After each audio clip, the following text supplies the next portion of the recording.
Welcome to r/EntitledParents, the movie Attack of the Karens. This 2-hour special includes stories of some of the most vicious entitled parents that I've come across. So without further ado, sit back, relax if you can, and let's get into this. Change your name. The name Jesus, pronounced Jesus, is a fairly common name in the Spanish-speaking community.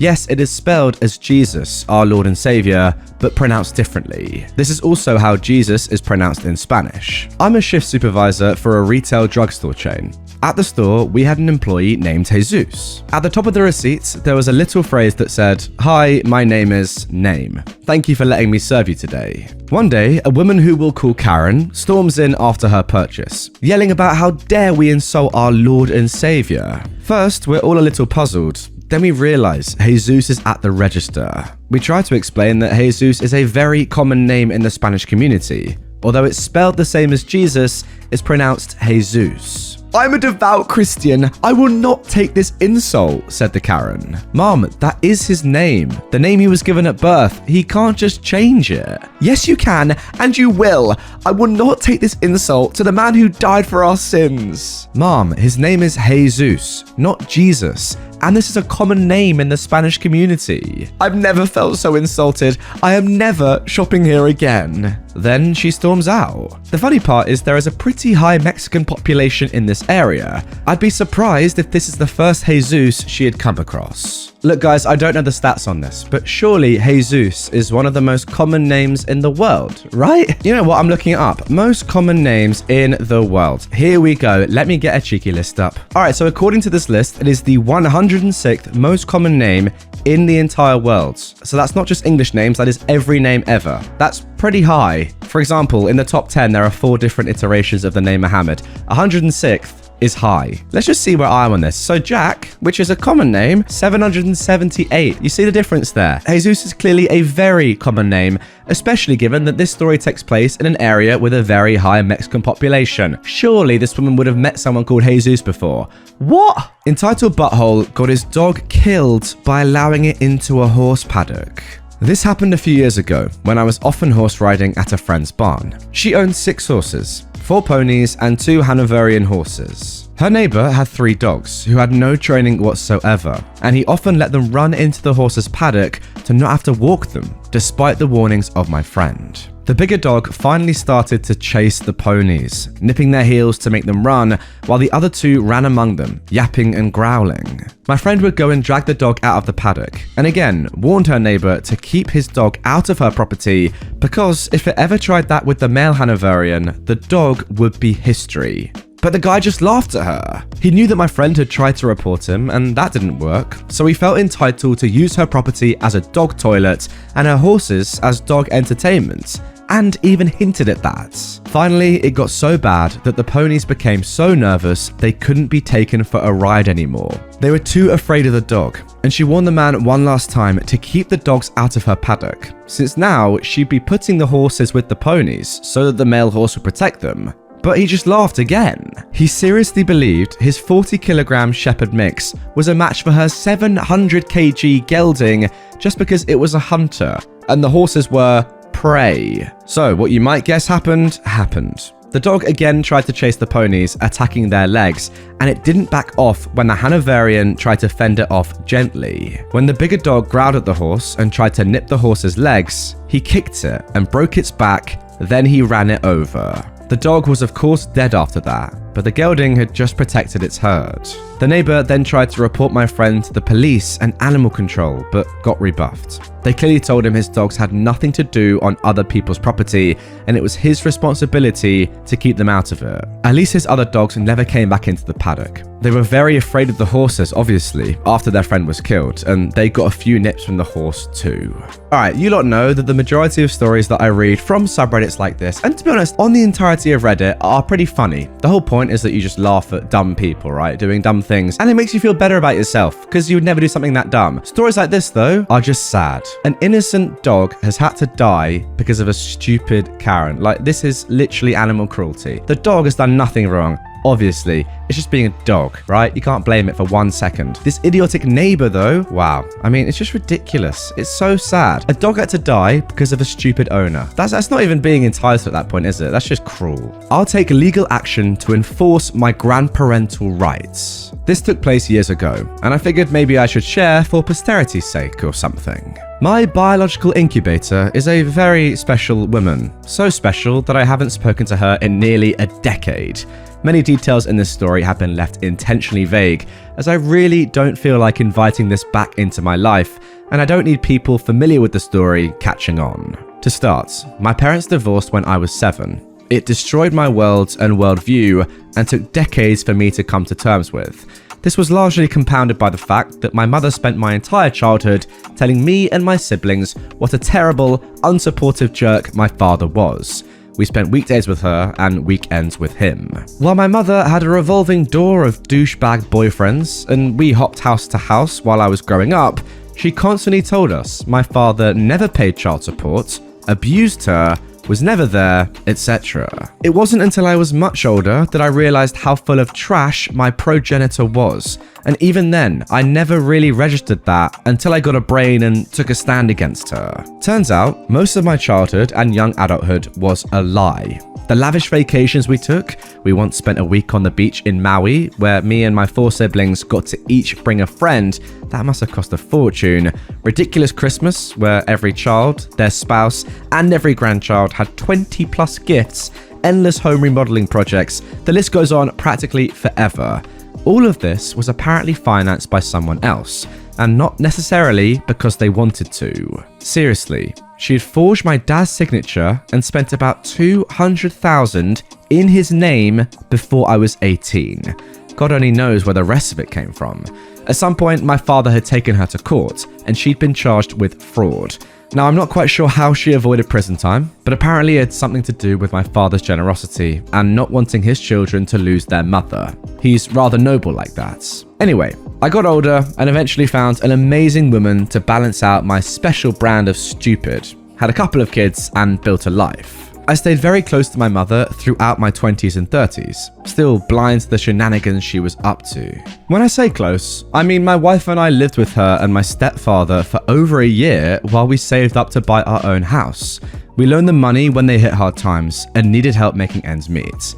I bailed her boyfriend, whom she cheated with prior to divorcing my stepfather, out of jail while she was in hysterics, even going so far as to put my own house up as collateral. They lived in our house for a few months after losing the house they were going to buy before he went off to prison, and she moved out of state to care for her parents. I was in deep, too blind to see what a narcissist she really was. Guess I was just a mama's boy. Somewhere in 2008, in the middle of all of this, I went into business with my mum. She had skills I needed, I had a dream that could potentially make a bunch of money, a contract was signed. I went to work producing the product the contract stipulated. She did, well, whatever she does with her time. Needless to say, this didn't end well.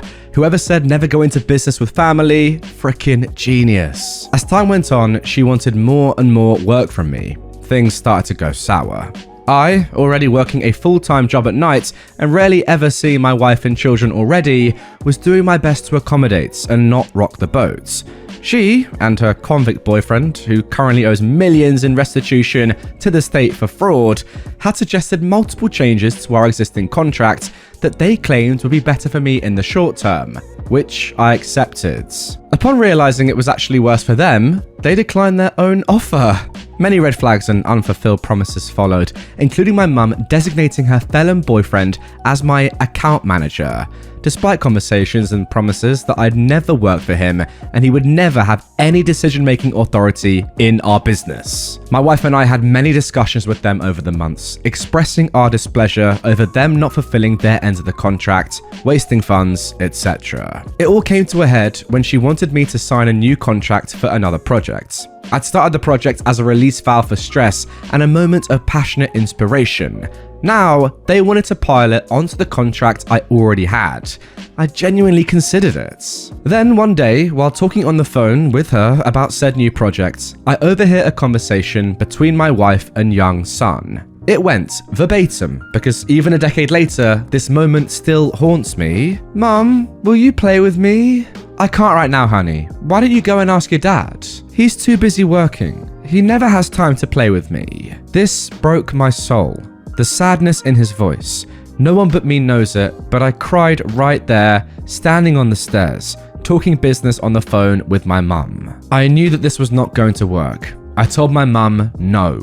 While a weight was lifted from my shoulders that day, a trash storm was definitely brewing. Simple things that we've been able to work through before suddenly became major breaches of contracts. Requests for accommodation on deadlines was suddenly totally unreasonable.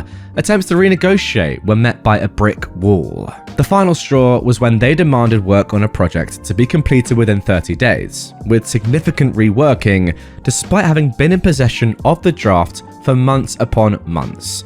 They could have given me more of a heads up.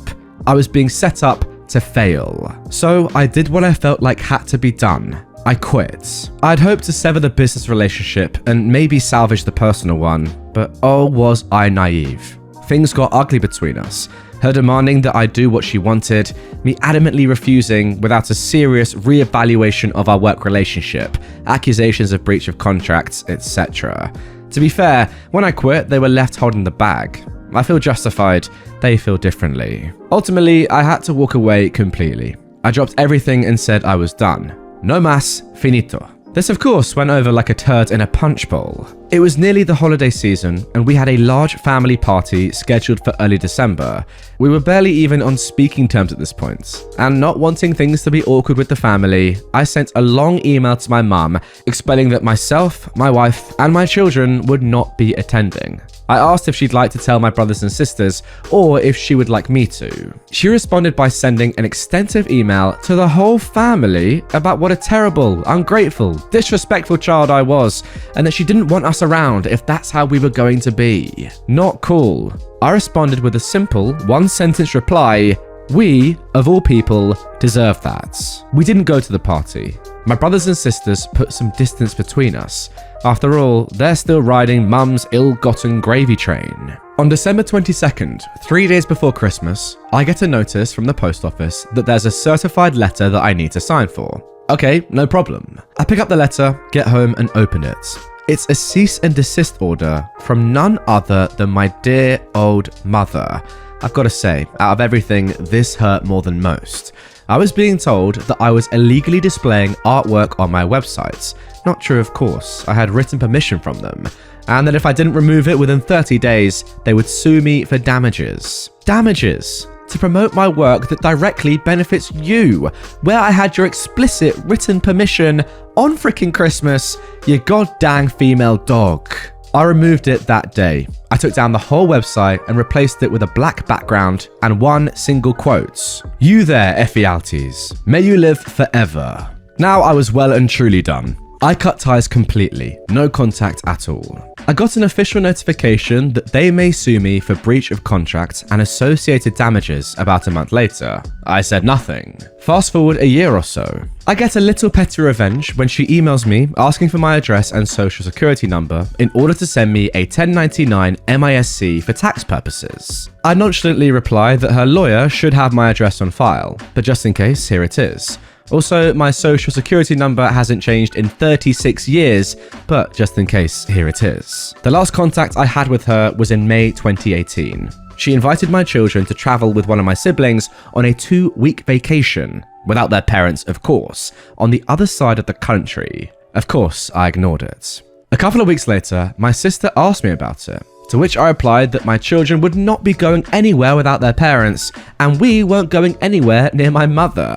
I got a really good chuckle out of the email I received from mum about a week later, threatening to exercise her legal right to her grandchildren if necessary. Seriously, lady, the only rights you have when it comes to my children are the ones I give you.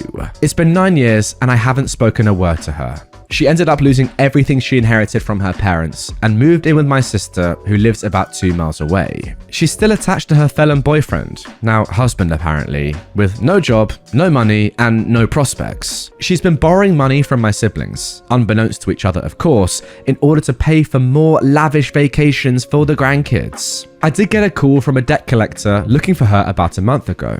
At the time, I explained that I haven't talked to her in forever. Maybe I'll give them a call and see if they're interested in knowing where she lives now. My word, what a great story. Yeah, that line, exercising my grandparental rights, it really is mental, isn't it? I mean, come on, your grandparental rights that definitely do exist. You absolute idiot. That's not a thing anywhere, is it?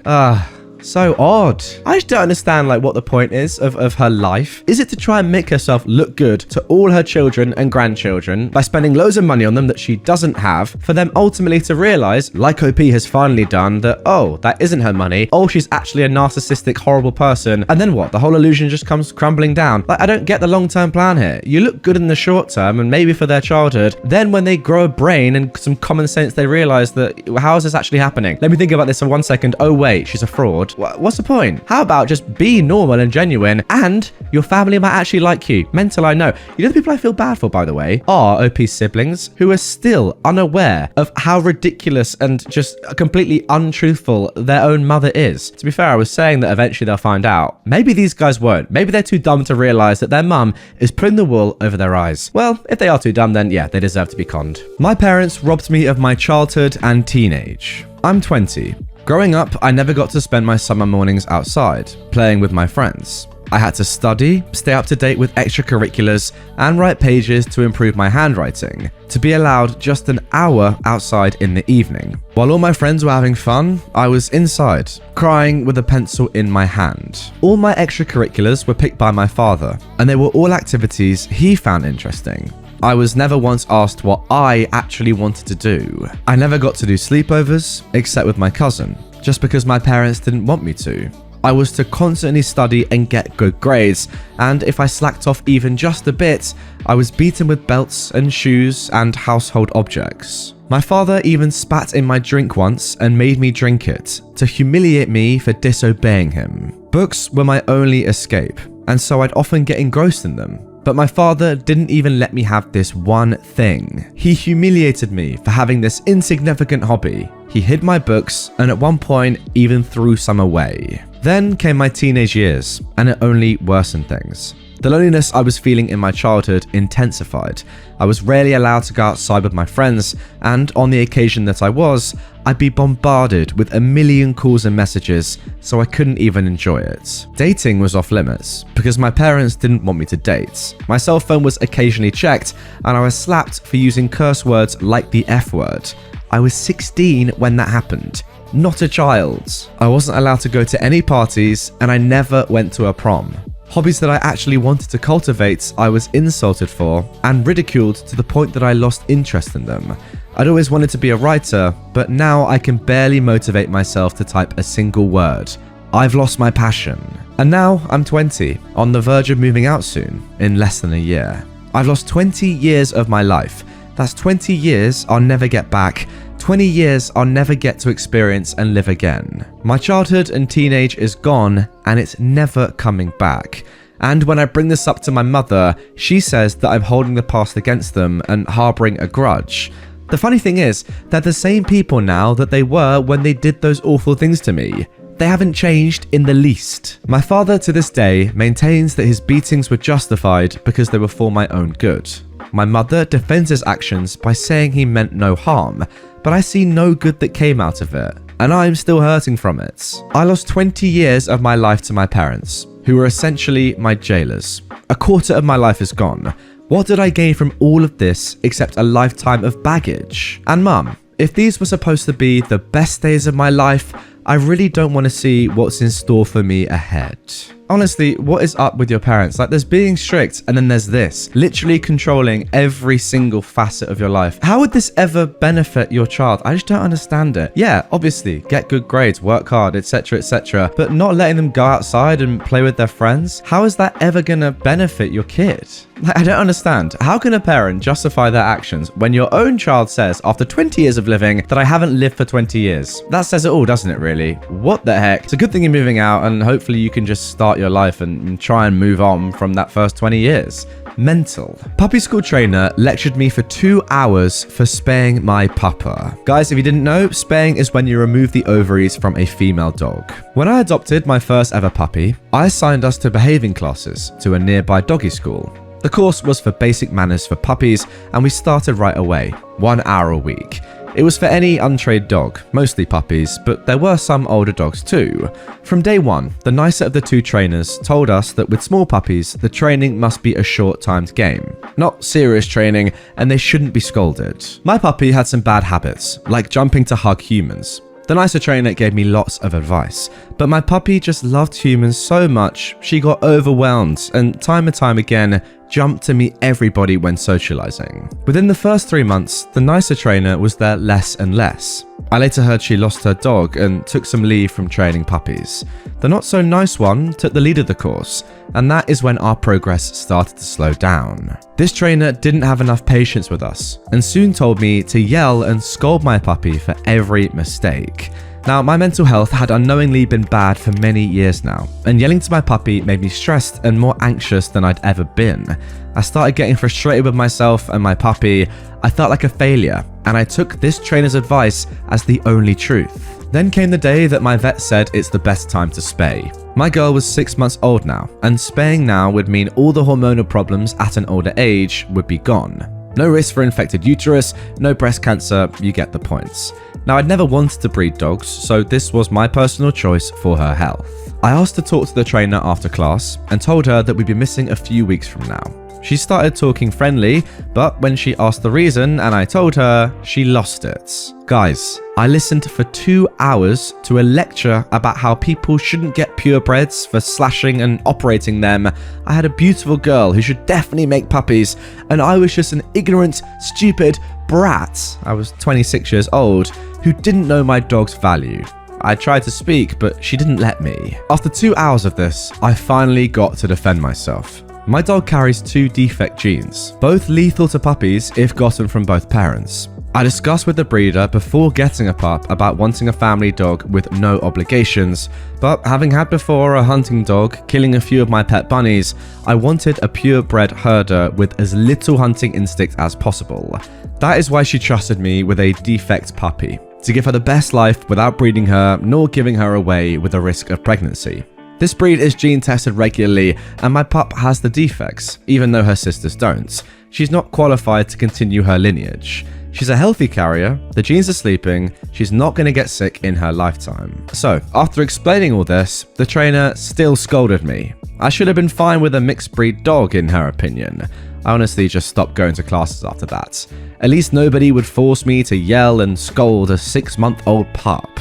We started instead agility classes and had my nearly adult niece as a teacher. My dog loved it, and so did my niece. My dog still jumps for hugs when happy. I just gently tell her to get down. She's 17 kilograms, turning 8 years old in the next month, cancer-free, no hormonal diseases, happy doggo. The not so nice trainer had to neuter her 2 purebreds for hormonal problems. The choices were to neuter them or put them down.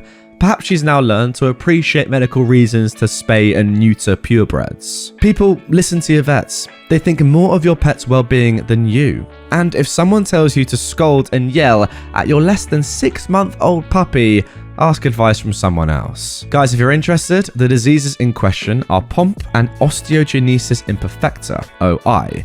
If she'd had accidental offspring with another carrier, those puppies would suffer and die either right after birth from fractured bones or before turning 2 years old with muscle and heart failure.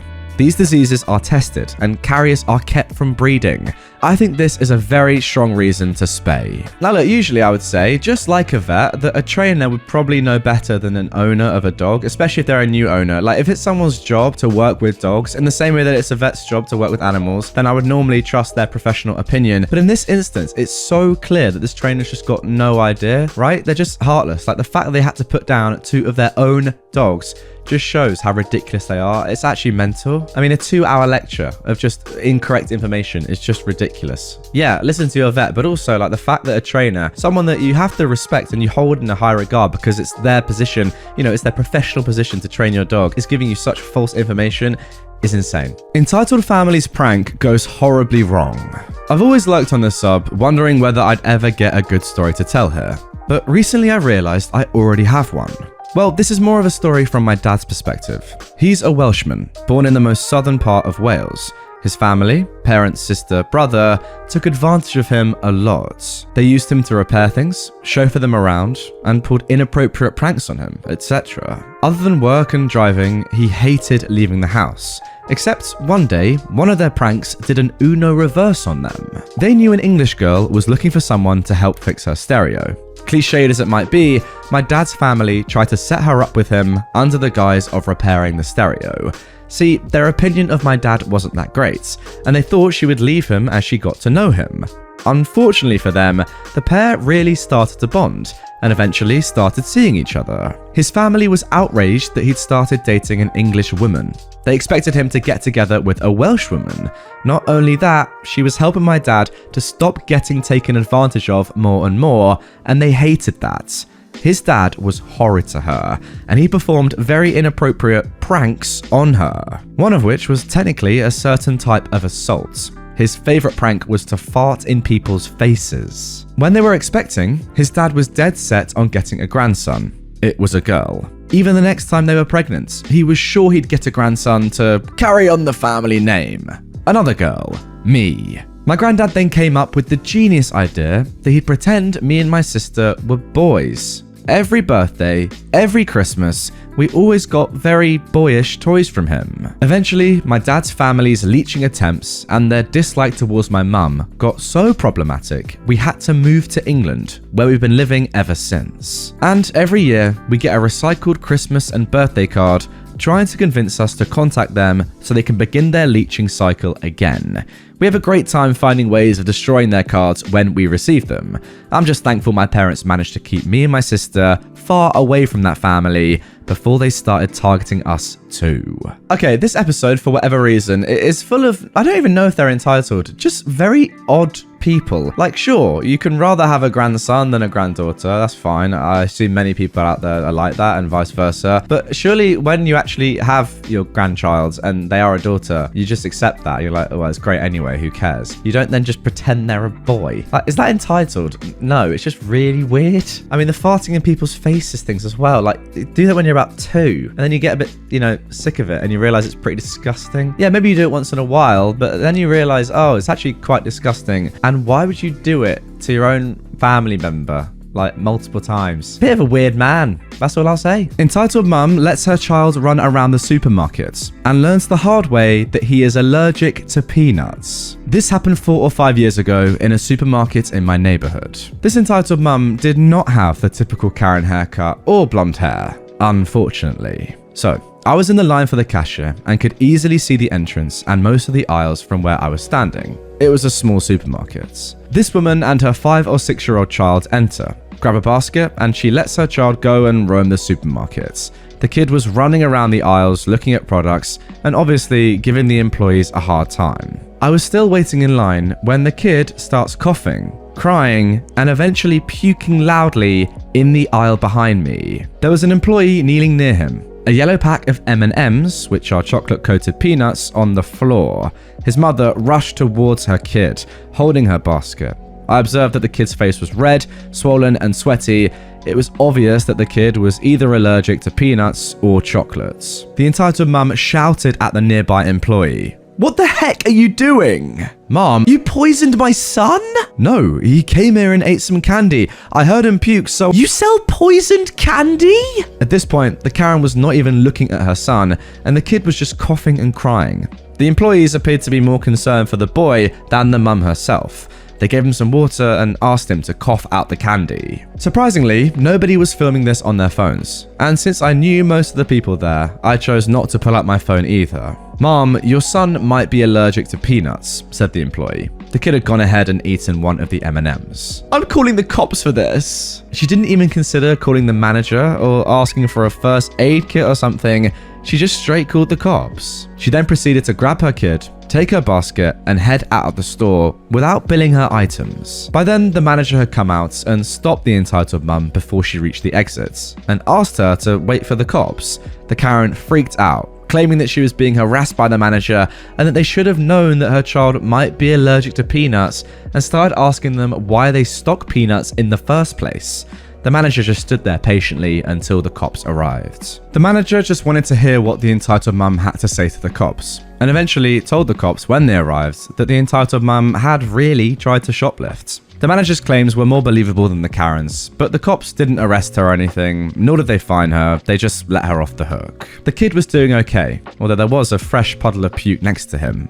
The Karen didn't get her groceries that day, and she was banned from the supermarkets. She threw another tantrum over this, and I just got all my groceries and left. Wow, peak logic from the Karen there. Why does a supermarket stock peanuts? I personally have no idea. If you know, drop a comment. Let me know. As for the police letting her off, it seems fair enough. Like, she was kind of in a bit of a weird state there. Shoplifting, not really. I know she didn't bill her items up, but she was probably quite concerned about her kid, so a good thing to let her off there. What is more weird, though, is the fact that she was screaming first at the employees and then threatening to call the police, rather than dealing with her son, who was clearly having an allergic reaction.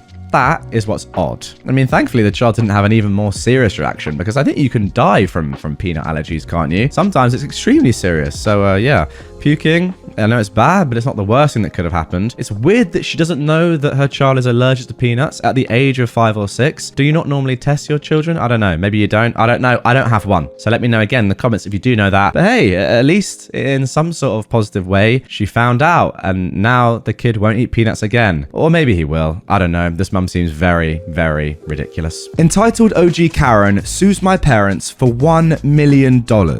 This tale harkens back to the early to mid-90s, spanning 2 years or so.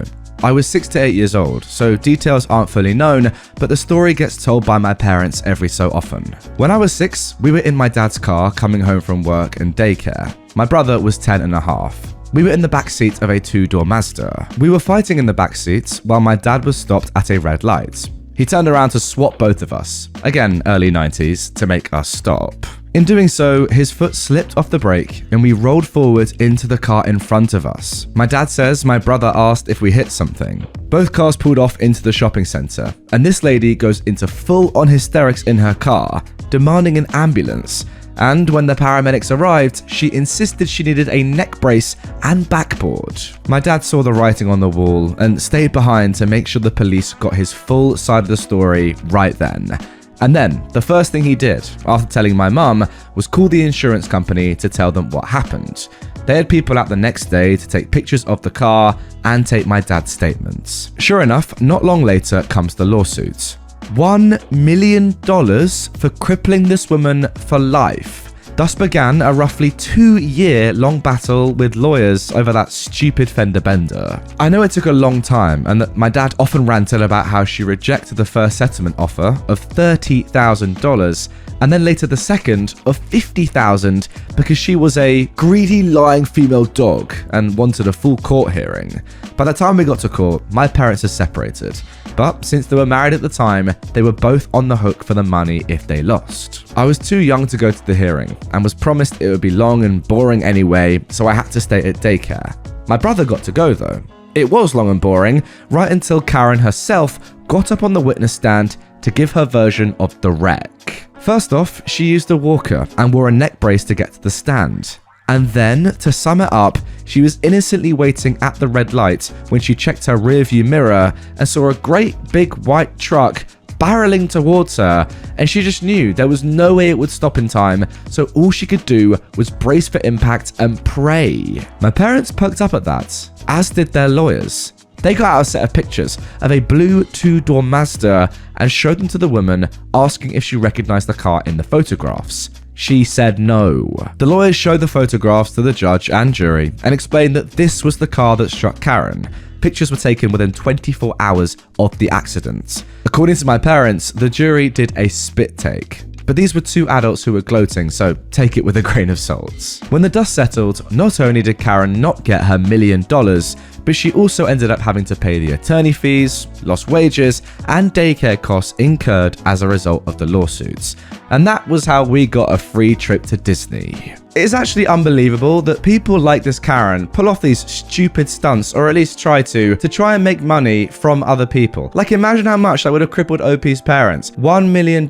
I assume there was no CCTV or cameras or witnesses, etc., etc. So how do you actually prove that this Karen wasn't reasonable in suing for $1 million? I don't don't know if health insurance or something would have got involved, or maybe a hospital, but it's just a weird one, isn't it? Why do this? The fact that OP's family were willing to offer you $50,000 as well, an insanely high amount of money for something that didn't happen, is crazy. And it just shows how stupid this woman is, because she didn't take it and ended up losing loads of money. You are an idiot. Congratulations. Entitled school board and entitled superintendent and entitled principal all cancelled our day off because they want more money. So, if you think the title is crazy, wait till you get to the actual story. Alright, this entire week, it was being advertised that we got a 4-day weekend. We'd get Friday and Monday off because of Easter. Well, it turns out that lots of the students at my school were failing, like 56% of the entire school, and the school board was getting blamed, and they blamed the superintendent, and she blamed the principal, and he blamed the teachers, and they blamed the students, who blamed everybody. A lot of blaming going on there. Now, that would not do. They would not lose their streak of high scores. The streak was getting like 75% and over or something, or their bonuses. So, what do? Cancel our Friday. So now the entirety of tomorrow, that is last Friday at the time of recording, is filled with tests. Yes, tests, plural, because it wouldn't stand for them to have tests for the failing students in their bad classes. Oh no, no, no. Now everybody has to do tests in every subject, whether they're failing or not. And yes, don't forget the plural. So now we have to do around 3 tests in every class. And if we don't get them done during the class, we have to take them home and finish them there. And if you forget, you get a detention every day until you finish them. And you can't even work on them in detention. Beat me up, Scotty. There's no intelligent life here. So now, a lot of students are talking about purposely failing the tests. All of them. Don't worry, only, well, most of the people who are already passing are gonna purposely fail. So, for now, I'm just eating lunch, waiting for the fire. I'll update what happened tomorrow. Okay, small update. Hello, I just thought I'd give a small update answering some of the questions in the comments and give a tiny bit more info. So first of all, for all of you telling me that I should skip, seems like a pretty reasonable suggestion to me, my parents don't really want me to. They think I should go to school tomorrow. And when I tried to explain all the tests, my dad interrupted me and said to not lie to him about anything. Also, I asked them both at separate times. Normally, mum would have sided with me and listened to what I said. But a lot of students are skipping tomorrow. Unfortunately, the school board marked these as mandatory tests, so they'll still have to do it come Tuesday. But hey, at least then they can still get their weekends and get to keep their plans, right? And one last thing before I go. Around a quarter of the teachers don't agree with the school board. So tomorrow, they're letting us do like one test, and then they're giving us the answers to the others while going through them. So that way, we'll still learn something, but it's easier on us. Now, I'm not entirely sure, guys, where this story happened, whether it's in America, the UK, or somewhere else. But all I can say is based on my knowledge of UK rules, in the UK, legally, you're not even allowed to go to school on Good Friday, which is the Friday before Easter. Like, that's a bank holiday. Nobody works. I don't think you're legally allowed to work on that day. Okay, well, I've just looked it up and I'm wrong. Whether you have to work is entirely up to your employer and the contract you agreed with them in the UK.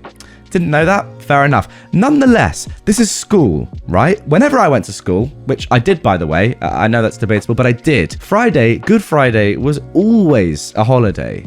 Bank holidays were always holidays. Now, I don't know what it is in the US. I know you have Good Friday, I think. I don't know if you've got bank holidays, but you have like national holidays, right? Let me know in the comments. You don't go to school on a national holiday. This Friday, at least in the UK, is a national holiday. It's a disgrace that you're being forced to go to school. That just wouldn't happen here. Like, I've never heard of that before. Has that ever happened to you? Let me know. It's ridiculous. And yeah, your school seems very, very poor. That's what I'll say. Now, as for the students of this school, I think it's imperative that every single one of them skips. I'm sorry, I wouldn't normally advocate that, but it's Good Friday and you're being forced to go to school. That is ridiculous. You all have to skip so that the people at the top can learn their lesson. Now, this obviously happened last week on Easter weekend, so I don't know what actually happened. OP only gave that small update. I just hope that you didn't end up going to school and doing the test because it's a disgrace. It really is. If you don't all skip, nobody learns their lesson.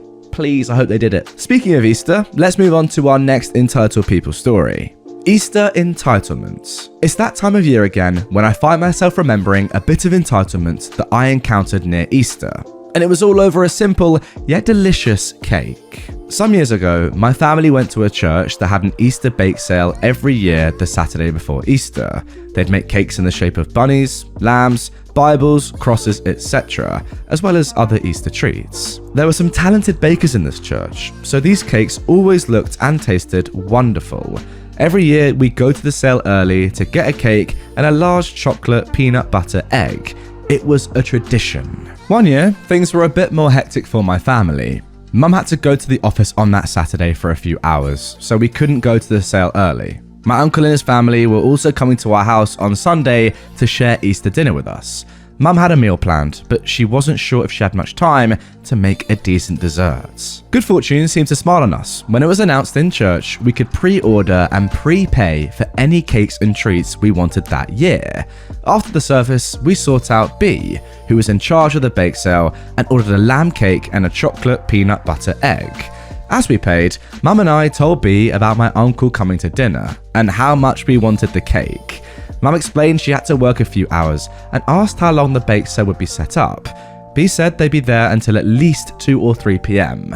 Mum said we'd probably be there around noon, and B said that would be fine. We called my uncle and told him about the cake. He seemed excited to try one of the cakes we'd bragged about so much in the past. Saturday rolled around and Mum went to the office. I went with her, and she actually got done a bit earlier than expected. We headed out and actually arrived at the bake sale at 11:45. But no one was there. The table was still set up, and we could see where the bake sale had been, but there was no sign of anyone from our church. Mum called B, who was already back home at this point. B said that they'd sold everything, and the kids, the church youth group, had wanted to go back home. Mum asked about our cake. B said they'd sold everything else. The kids were tired, so they just sold it. Upset, Mum reminded B we paid for the cake already, but B just reiterated the kids had wanted to go home. She seemed to think that we should understand. What made the situation worse was that B was our neighbour. And I mean, literally, we shared a property line. She had to use our driveway when hers was blocked, sort of neighbour. It would have been easy for her to drop the cake at our house or for us to pick it up at hers. But instead, she just sold it after taking our money. Mum was understandably upset and called a friend of hers who also went to the same church. She mostly just wanted to vent, but her friend told her to wait a minute.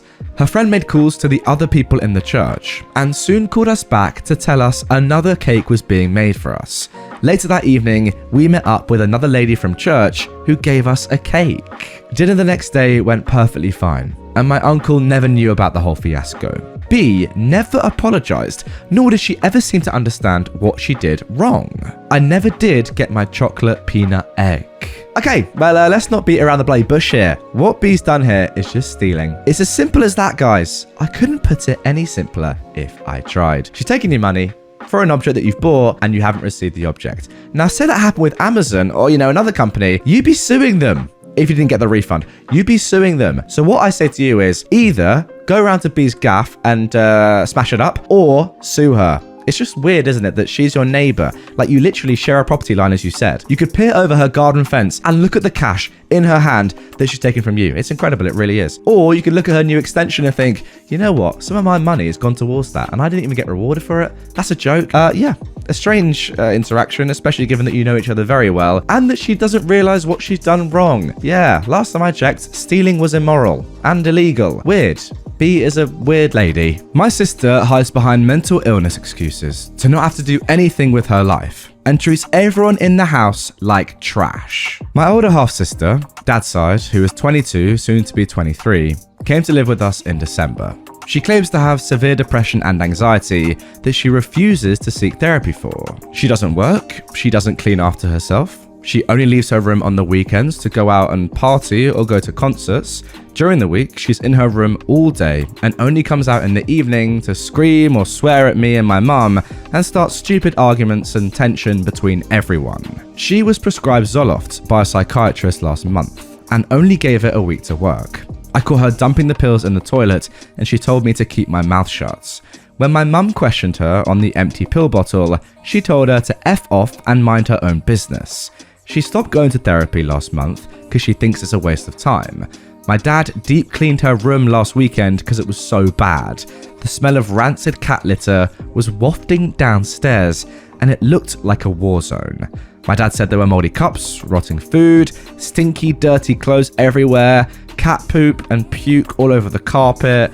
The litter box looked like it was never scooped. She sat on her phone and cried to him about how horrible her life was and how mean my mum is while he cleaned her room. It took him a few hours. She always cries to my dad about how mean my mum is anytime my mum calls her out on her behaviour. She is very manipulative and uses guilt trips on my dad a lot, especially whenever my mum points out my sister's behaviour to him, or whenever he tries to point out that she's in the wrong. Then comes the waterworks, guilt trip and anger from my sister. You don't care about me, because if you did, and you wonder why I never leave my room, and you wonder why I give you an attitude all the time. My mum thinks it's ridiculous that she can't clean her room, can't take care of her cats, can't work, can't drive, can't really do anything because her anxiety and depression is so bad. But she can go out clubbing with friends every weekend. She can make hate accounts about me and my mother online. She can make up rumours about celebrities online to the point cease and desist letters are being mailed to the house. She has jury duty selection tomorrow that she already missed once and refuses to get her car running so she can drive there because of how bad her driving anxiety is, and she doesn't know how to use Google Maps. She wants my dad to take her, it's an hour away, or pay for an Uber. An Uber is expensive, $60 each way, and she's got no money to pay for it. She knows how to drive, she just doesn't want to, and tries to get out of it any way she can, as usual. My parents offered to drive her up to where the courthouse was yesterday, so she knows where it is. But she flat out refused to get in the car and started screaming at my dad that he doesn't care about her and accused him of wanting her to get into a car accident tomorrow. Today, he prepaid for an Uber so she can get there and is going to pick her up on his way home from work tomorrow. He's sick of arguing with her about it and doesn't want her to get arrested for not going. Her car is sitting by the driveway and is completely dead. She refuses to call AAA and have them come out because she doesn't want to deal with it. I've noticed she always loves to start drama and loves to blame everybody else for all of her issues. She told my mum the excuse for going clubbing was the therapist recommended that it would be good for her to get out of the house, and she's forcing herself to do it. And my mum was like, so you can force yourself to do that, but not anything else? You're full of rubbish. My parents argue about her every day. My mum thinks it's all an act and she just doesn't want to grow up, whereas my dad really thinks she is struggling mentally and feels bad for her. When she lived with her mother, she was calling him almost every day, crying about how mentally abusive her mother was and begging him to let her move in with us. My mum was reluctant to have her move in because she knows how she is, and my parents argued for a while about letting her stay until they both agreed on ground rules for her staying here. But that went out the window after she moved in. My dad always feels bad for her for some reason, always caters to her and takes her side with almost everything. She also bullies me every day. She's mean to my face, she mocks me, makes fun of me, takes pictures of me, and bullies me online with them. She made hate accounts spreading malicious lies about me online and trashed my name on Twitter and Instagram. She deleted the accounts and denied ever doing it whenever I bring it up to my dad, and then tries to blame it on me. She takes pictures of my mum behind her back and does the same thing. We didn't do anything to her. She's always hated us for some reason. Now look guys, I'm always wary when it comes to talking about mental health and someone's personal situation because realistically you can never know what they are going through. Only they will ever know that. However, get in the comments right now, let me know.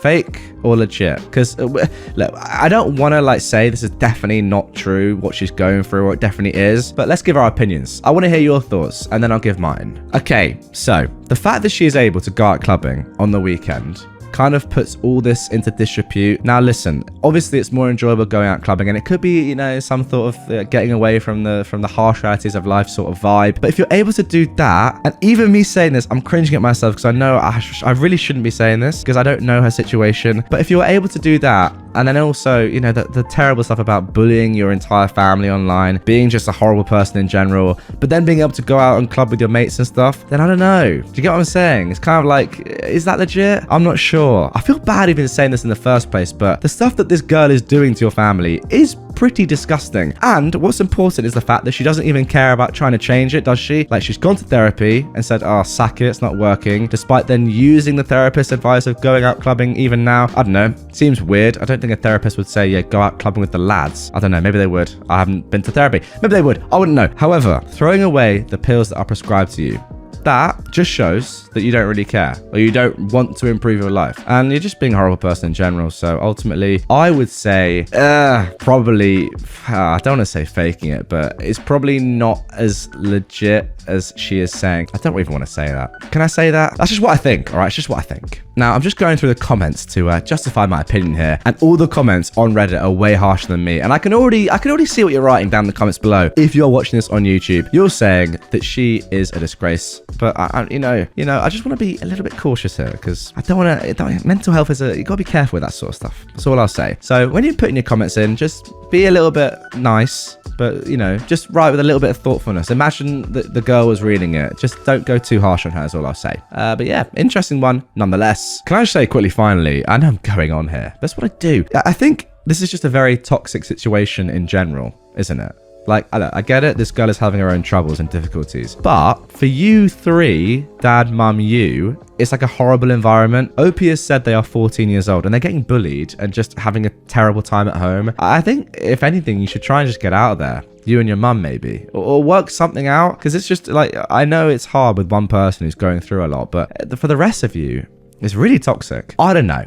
Easier said than done. Let's leave it there. Thanks for showing your true colors. No more retirement beach house for you, entitled mum. This saga has been unfolding over the past 10 months and has slowed down enough for me to sit back and just take it all in. I met my future husband 4 years ago and we're happily engaged. We're taking our time with wedding planning and are generally just enjoying looking at options related to building our future house, or houses. Now, I say houses as plural because my future husband and I purchased 2 pieces of land that still need to be developed, but we're not about to break the bank for the sake of starting construction this instant. Besides, we still haven't fully agreed on what exactly we're going to build.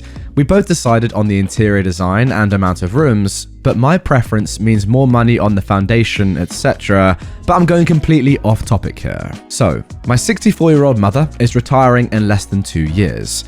Although she was initially a bit standoffish about our relationship, it didn't take long for mum to warm up to my future husband, to the point where even the cell phone assistant helping me in the mall that one time raised his brow at how openly she flirted with him. Gross, right? 3 years ago, we hosted my mum for the first time ever. It was a first time for her in this country as well, so it was kind of a big deal. We went out of our way to plan activities, different locations, and even arranged for a quick drive to another country just across the border for a buffet lunch. In hindsight, I guess this is where we messed up, because my mother got the idea that my future husband is loaded. Now, he's not, but we are well off financially. At least we're better off than any of my immediate family members, with the exception of my younger sister, who is married and can afford 2 dogs, 2 cats, and a beautiful house, plus the odd weekend getaway with her husband. Long story short, mum is concerned about her lack of retirement plan. My younger sister and brother-in-law had just bought a house back then, and my older sister was, and still is, unemployed due to her position in the company being made obsolete. She also has a deadbeat ex, 2 teenage sons, and is studying her butt off for a bachelor's. So, needless to say, she's stretched thin as is. Between our siblings, we agreed that a retirement home was out of the question. Mum has no property to her name and only has us to rely on. So, the decision was made that I would be most able to see to Mum's retirement, while my 2 sisters helped financially and emotionally, etc. as best they could. Now, my future husband was all in on this because his culture practically revolves around family. We're already supporting his own parents in some ways, so why not include my mum as well? Well, 10 months ago, my mum came to visit again, 2 weeks this time, with my aunt, her older sister, in tow. They live together and mum is the breadwinner. Now, the timing wasn't great because we were still kind of negotiating the land and my future husband was under excessive pressure at work. This meant we couldn't entertain mum and aunt like we'd entertained mum back then. And I'm pretty sure my aunt was expecting more than what we were able to give. Everything besides their own travel costs was paid for, by the way, so yeah. All the while, my aunt had wiggled herself into this retirement arrangement because, in all honesty, her own daughter and grandkids are most certainly not able to give her anything except maybe a single bed and a room. One thing you need to know about my mother is that she has some pretty problematic views on men and life in general. My aunt tends to add fuel to whichever view suits her agenda at any given time. Therefore, the two of them together can either be a fantastic time or a literal hell. I don't know what the heck they've been telling each other before the visit, but it was clear that both agreed I need to, quite bluntly, get as much out of this man as I possibly can, plus make sure my name is on every policy, every bank account, and every legal document as the main beneficiary, because he treats you like trash. And what if something happens to him and you're stuck in this foreign country completely alone? They even went so far as to ask if I had direct access to his finances. I do, but that's none of their business. Then the showstopper. One late afternoon, while we're all at our friend's holiday home for a long weekend, Mum straight up walks towards me and, in the presence of my friend, states, "You better not have any children with that man."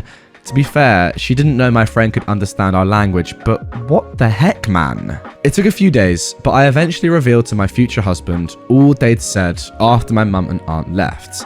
At first, he wanted us to uphold our promise to build mum a retirement home, but during the past months, he's finally decided that no, we're not going to reward my mother's toxicity with a fully equipped luxury house on the beach as a retirement home. I've since made it clear multiple times, yet unfortunately, no family member, with the exception of my father, they've been divorced for like 2 decades, takes me seriously. But that's fine though. Wow, that is one narcissistic lady right there. Yeah, she is quite demanding, my word. A free beach house for retirement. I'd like that as well, please. Hey, it's a good thing, OP, that you're not just, bending over for her. And who cares if your family don't take you seriously? It's in your own hands. If you don't build the house, if you don't contribute, then there's nowhere for her to live. And other people, other members of your family are going to have to fill in. Simple as that. They're going to have to do something. I would say just focus on your life, focus on your future husband, do what you want to do, and forget about everything else. Simple. My dad demands my salary. This is a true story.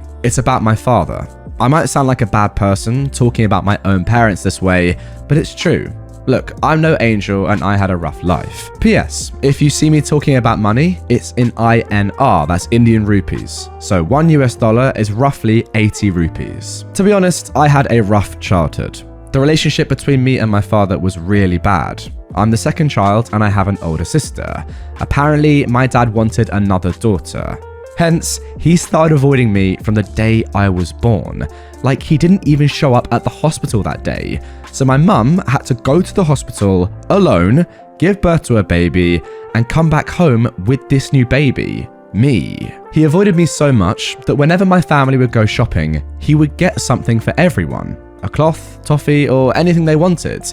But me, on the other hand, wouldn't get anything. If I ever asked him for something, he would slap me in the middle of the road or inside the shop and throw a loud tantrum, like I asked him to do something illegal. Let me come clean here. After a few years, after I turned 8 or 9, I did start arguing back. I started to push him to the extremes to make him feel what I felt like, but he'd handle it all the same way, yell at me or slap me. Even until this day, I have social anxiety disorder because of the experiences I had. Not only that, he loved throwing away my stuff. When I was young, I had a hobby of collecting stuff. My oldest memory is of me collecting shells from the beach, but he would throw everything away, saying that it was worthless. I started collecting stamps, and he used all of them to send letters to his friends. I collected coins, and he threw them all in the toilet. I collected fossils. Not lying, I had fossils. He waited until I filled a full bucket of amber and other kinds of fossils and sent a verification to the archaeological depot to verify it. They verified it, said they're original, and could get me thousands if I sell them. I didn't want to sell them and I wanted to collect more. Days later, knowing this, he took all of it and threw it away. Because, and I quote, "Carrying bones inside the house would bring demons inside." I gave up fighting at that point. I was around 13 or 15 at the time. I thought that if I could bear a few more years, I could get my own life with my own rules. When the time came for me to go to college, he wouldn't let me choose my favorite course. I was forced to choose IT. Not regretting that, but it wasn't my thing. I just agreed and lived in a hostel. He went abroad for work after that. I thought that maybe I could live my life then, but he doesn't let go of me that easily. He gave his number to like everyone in my college, my roommates, classmates, professors, etc., and he'd investigate me every day. If I didn't respond the way he liked, he'd send my sister, our fan favorite, to take my mobile phone away from me and make me realize what it's like to be lonely. After 4 hard years of studying and 1 year of training, I got a nice job in an MNC that I've always looked up to. In January this year, I got my first paycheck. I wanted to have a lot of fun with it, like having good food in a nice restaurant with my friends, going out on a hiking trip, etc. That's when Dad shows up again after all these years, giving me everything I wanted. He'd have my food on the plate before I get to the table. The water heater would be on hours before I go to the bathroom for a bath, and stuff like that. My mother, being the kind-hearted angel she is, warns me that he's doing it to get my money and nothing else.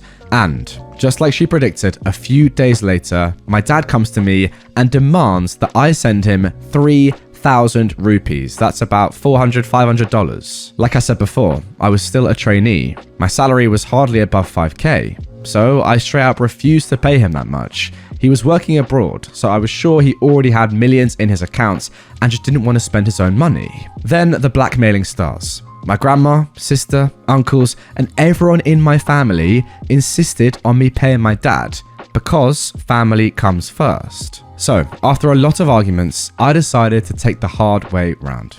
I pay him the 3k, pack my stuff, and I move out.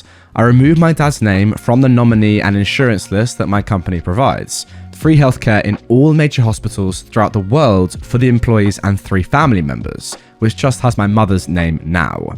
Now, I live alone, just a few minutes away from the main HQ of my company. But the story doesn't end there. He called me just a few days ago, asking me for another 10k. Okay, now we're talking over $1,000. This time, he says no matter how much I get in my salary, I should send him 10k every month. Your dad is asking for what? $1.25k every month? Why? If you're living with your expenses, you know that's impossible. To put that into contrast, I make around 25k a month. The room I live in costs 14.5k per month in rent.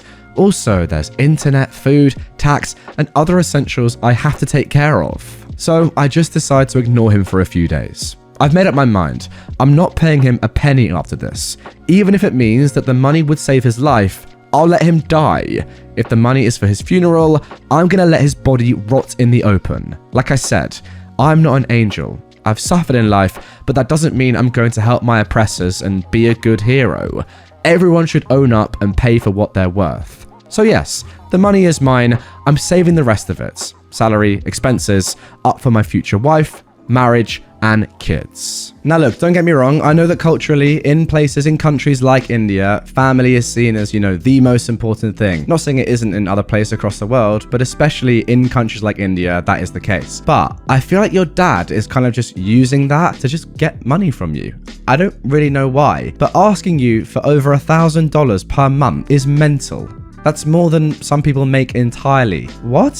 And as I said, I know that family is obviously extremely important, but who cares? That is so toxic. Like, who cares if he's a dad? He's just a simple as that. He is. If he wants to continue being just greedy and using his kids, that's fine, but he's gonna get nothing from you. So how about he moves on to your sister, someone else, or just earns his own money and doesn't just freeload off his children? That sounds like some good advice right there. Entitled Asian mother tries to get my fiance to date her daughter. Okay, I'm still baffled and horrified by what just happened, and my fiance is still fuming from it as I type this out on the bus ride home. But some women thought it was perfectly acceptable to ask him to dump me in exchange for her daughter. First of all, a little backstory. I am a 25-year-old female, and my fiance is a 33-year-old male. We're having a little day out. We don't get to have much time together as he works nights and I work a few miles away, and we're still living with my parents while trying to get my driver's license. So, this day out was a big thing to us. As neither of us drive, we had to get a bus out to a little village on the outskirts of the city centre where my fiance lives, and we had a little walk down by the canal, stopping to get some lunch at a nearby pub. When it was starting to near mid-afternoon, we went back to the bus stop to get the same bus back home. This is where the problem starts. I was playing around on my phone, waiting for the bus, while my fiance paced up and down the pavements. He can never sit still for long, unless it involves video games. We were going to be waiting a good 10 to 15 minutes before the bus was due. While I wasn't paying attention to what was going on, a young woman came up to my fiance. This was the entitled mother's daughter and looked to be no older than 17 or 18. She was actually a decent person and nothing like her mother. Hi, sorry to bother you, but I think you're kind of cute and really my type. Would you mind if I gave you my number? Oh, sorry, I'm actually engaged. The girl goes red with embarrassment. Oh, okay, sorry to bother you. Congratulations. I asked my fiance what that was about, and he briefly explained to me what happened. I felt bad for the girl, as we've all been in situations like that. Thinking that was the end of it, I went back to my phone, and my fiance went back to pacing. Then, her entitled mother came over. I also want to point out that the entitled mother and her daughter were both Asian, and my fiance is half Asian. This is relevant to the story later. The woman came over to my fiance and began her demands. Why did you turn my daughter down? Is she not pretty enough? Is that it? Huh? Excuse me? My daughter told you that she likes you, so why won't you go out with her? Miss, I'm not interested in your daughter because the woman cut my fiance off mid-sentence. How could you turn her down without even getting to know her? She's a beautiful young woman. She's smart and would make a wonderful wife. My fiance is now shocked and is backing away. Whoa, lady, reel it in a bit. I'm not saying that your daughter isn't any of those things, but I'm already engaged to be married. The entitled mother folded her arms and scowled at my fiance. Your fiance won't know about it. Just get to know my daughter and you'll see you like her a lot more. My fiance's jaw dropped. For your information, my fiance will know about this as she's standing right here. My fiance then pointed at me. I looked at the entitled mother and gave her a timid wave. The entitled mother looked at me like she was looking at a cockroach. That's your fiance? You can't marry her. Why not? I love her. She's white. You need a strong, loving Asian woman like my daughter to take care of you. She continued to scream about how she thought I wasn't the right woman for my fiance. I could see him start to clench his fists due to anxiety. Do your parents even know about her? If my son brought home a girl like that, I'd be furious. Yes, they do, and they love her. My sisters also love her. The woman goes red in the face. Why would you purposely want to dilute your Asian heritage? Do you not have any respect or pride?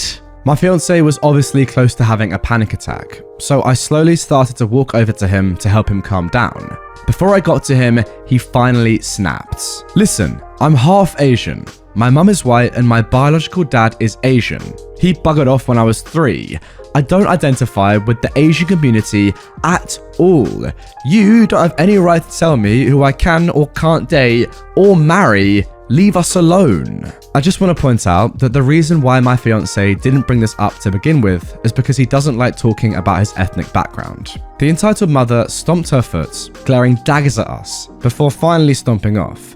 Her daughter apologized profusely for her mother's behavior before finally following after her. I also want to add on a little extra story when something similar happened a couple of months before. But my fiance isn't aware of it as it would have made him very uncomfortable. We were at a different bus stop, waiting for a bus back home. We were the first people there before we were joined by a middle-aged man a couple of minutes later. I was playing on my phone while my fiance was occasionally talking to me. The only difference in this story is that the man wasn't entitled, he just jumped to the wrong conclusion. My fiance finished drinking his takeaway coffee and walked a few feet away to throw it in the bin. As he walked away, the man started to talk to me. Are you alright, love? I was confused. Excuse me? If he's bothering you, just let me know.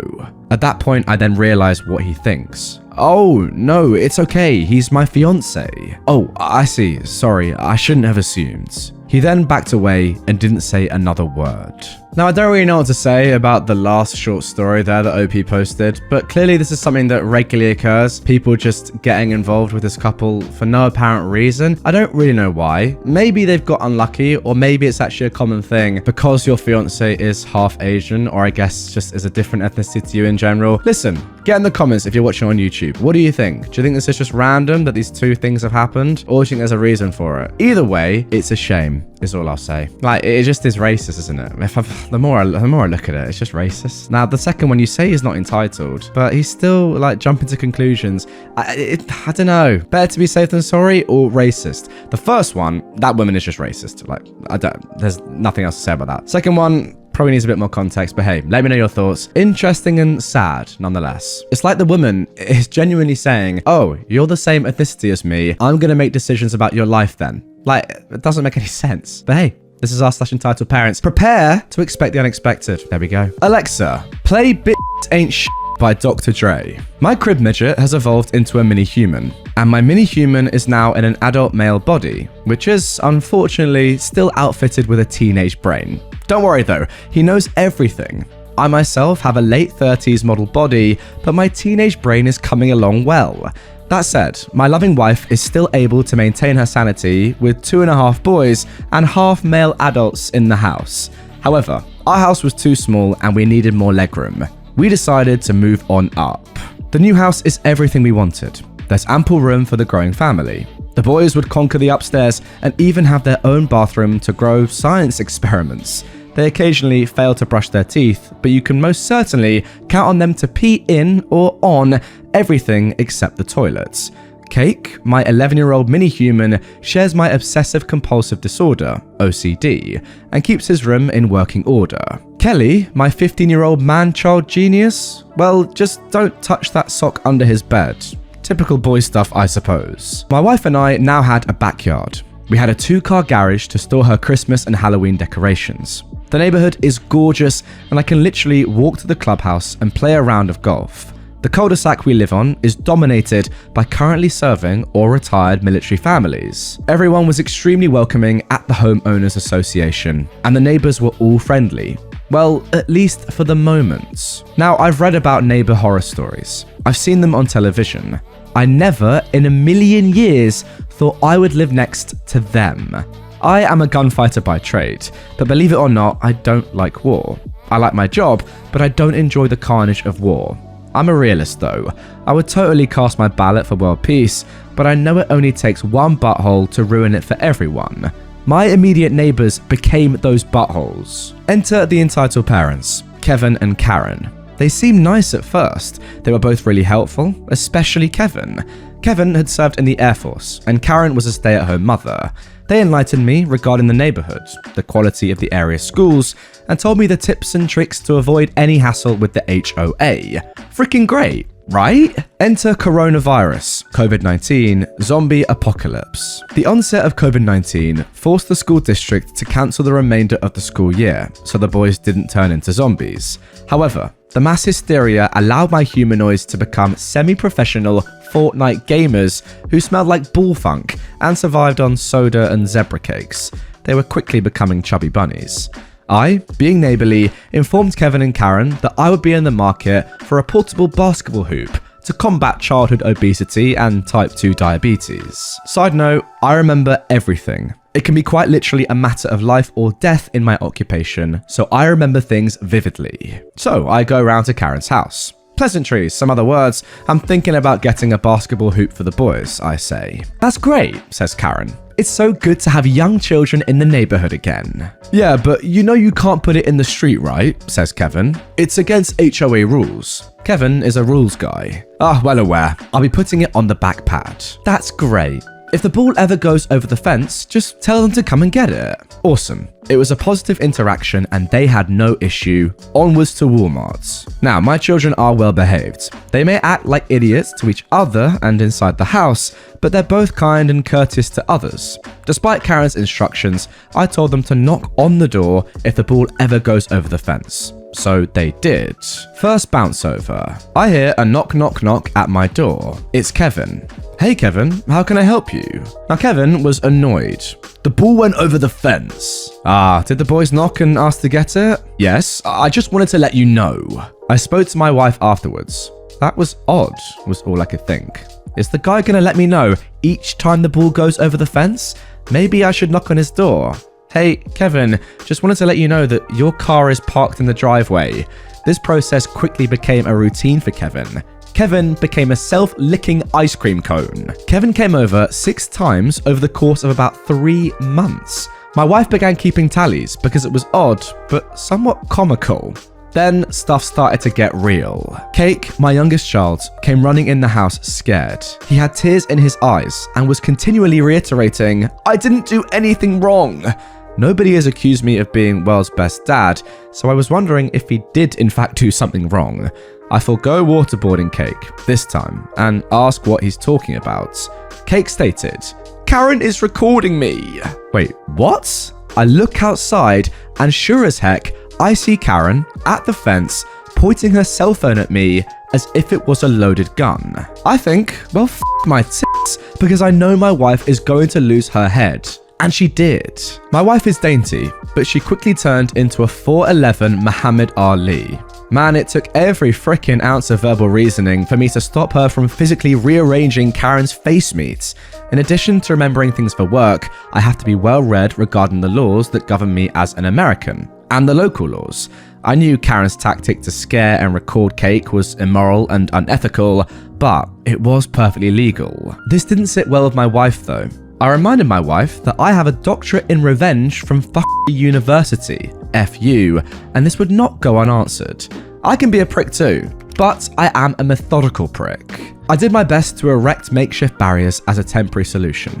It wasn't perfect, but at least it showed that we were doing everything in our power to prevent bulls from going over the fence. I also submitted plans for a permanent structure to the HOA. I was going to build a hanging herb garden wall, but it required approval before construction could start. The typical approval timeline was 2 weeks, but in addition to pooping on Earth, COVID-19 also pooped on the approval process. I was in limbo. Now, tragically, another basketball fell victim to the senseless violence. It was the 9th basketball in approximately 8 months. The kids were terrified to ask for it back, and it wasn't even worth the hassle anymore. That didn't stop Kevin though. 9th bounce over. Knock, knock, knock. "Hey, is your husband home?" My wife answered. "Yes, but he's injured his back. How can I help you?" "Get him, please." I should mention that Kevin is outwardly sexist and is not a fan of colours. "Kevin, my husband can't even walk right now. How can I help you?" "The basketball went over the fence again and it needs to stop. They need to stop playing basketball." He was now telling my wife how to parent.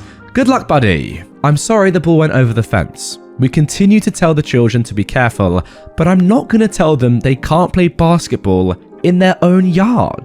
"You'll tell your boys to stop playing. If the ball comes over the fence again, we are calling the cops. Tell your boys to stay out of our yard. They're trespassing." If you want to call the cops, then you go ahead and do it. However, the boys do not go in your yard at all anymore. I was losing my mind in the bedroom. I could hear the conversation, but I physically couldn't make the front door. I managed to slide off the bed though and began my army crawl to the door, but I was late. My wife was fuming and I was angry and pathetically crawling on the floor. Yay, back injuries. We had no intention of starting a war, but the boys were doing nothing wrong. We'd informed Kevin we were getting a hoop and they had zero issues with it. What the frick was going on? 10th bounce over. The cops are called. The OP City Police Department sent 2 cruisers. The children may be 11 and 15, but all be danged if they don't go down without a fight. 1 cruiser was not going to suffice. You better send 2 for my miscreants. I just sat in my garage man cave and watched it all play out. The cops go to the neighbor's house first. They're there for more than an hour, and I can only assume we're being painted as horrible neighbors. Oh well. It's now pitch dark outside, and I was startled by the time an officer approaches. Officer John Kimball comes up to me. "Hello, sir?" "Holy frick, you scared the poop out of me." "Sorry, hi. I'm Officer Kimball with OP City PD. How are you doing this evening?" Typically, I'd say fine, but I don't typically have a cop in my garage. "Yeah, I understand. Look, the reason we're here is because the neighbors called out about trespassing. Now, they said nobody went in their yard today, but they want you to understand they will press charges next time." I was baffled. I did my best to maintain my composure, but I'm certain my face was screaming, "Are you freaking serious?" Officer Kimball then pointed at his body camera and mouthed, "Recording," and then gave me a thumbs up gesture. I immediately seized the opportunity to F with him. Sorry, it's in my nature. "Hey officer, do you want another beer? You can't just drink one." The officer starts laughing. What? I didn't have a beer with you. I'm only kidding. And look, we're fully aware of their intent to press charges. I'll be sure to do my best to prepare my boys for the rigors of prison life too. I think jail will be good for them too. Maybe even toughen them up a bit. Okay, sir, I just want to ensure that you are aware. Ideally, we'd like to see neighbours talk things like this out and not call the cops, but unfortunately, this is what it's come to. I just want to ensure you are aware. Tracking. You have a good evening, sir. Thanks. Officer Kimball then walked back to his patrol car. He didn't leave though. I assume he was just finishing mundane paperwork, but he was there for at least 20 minutes.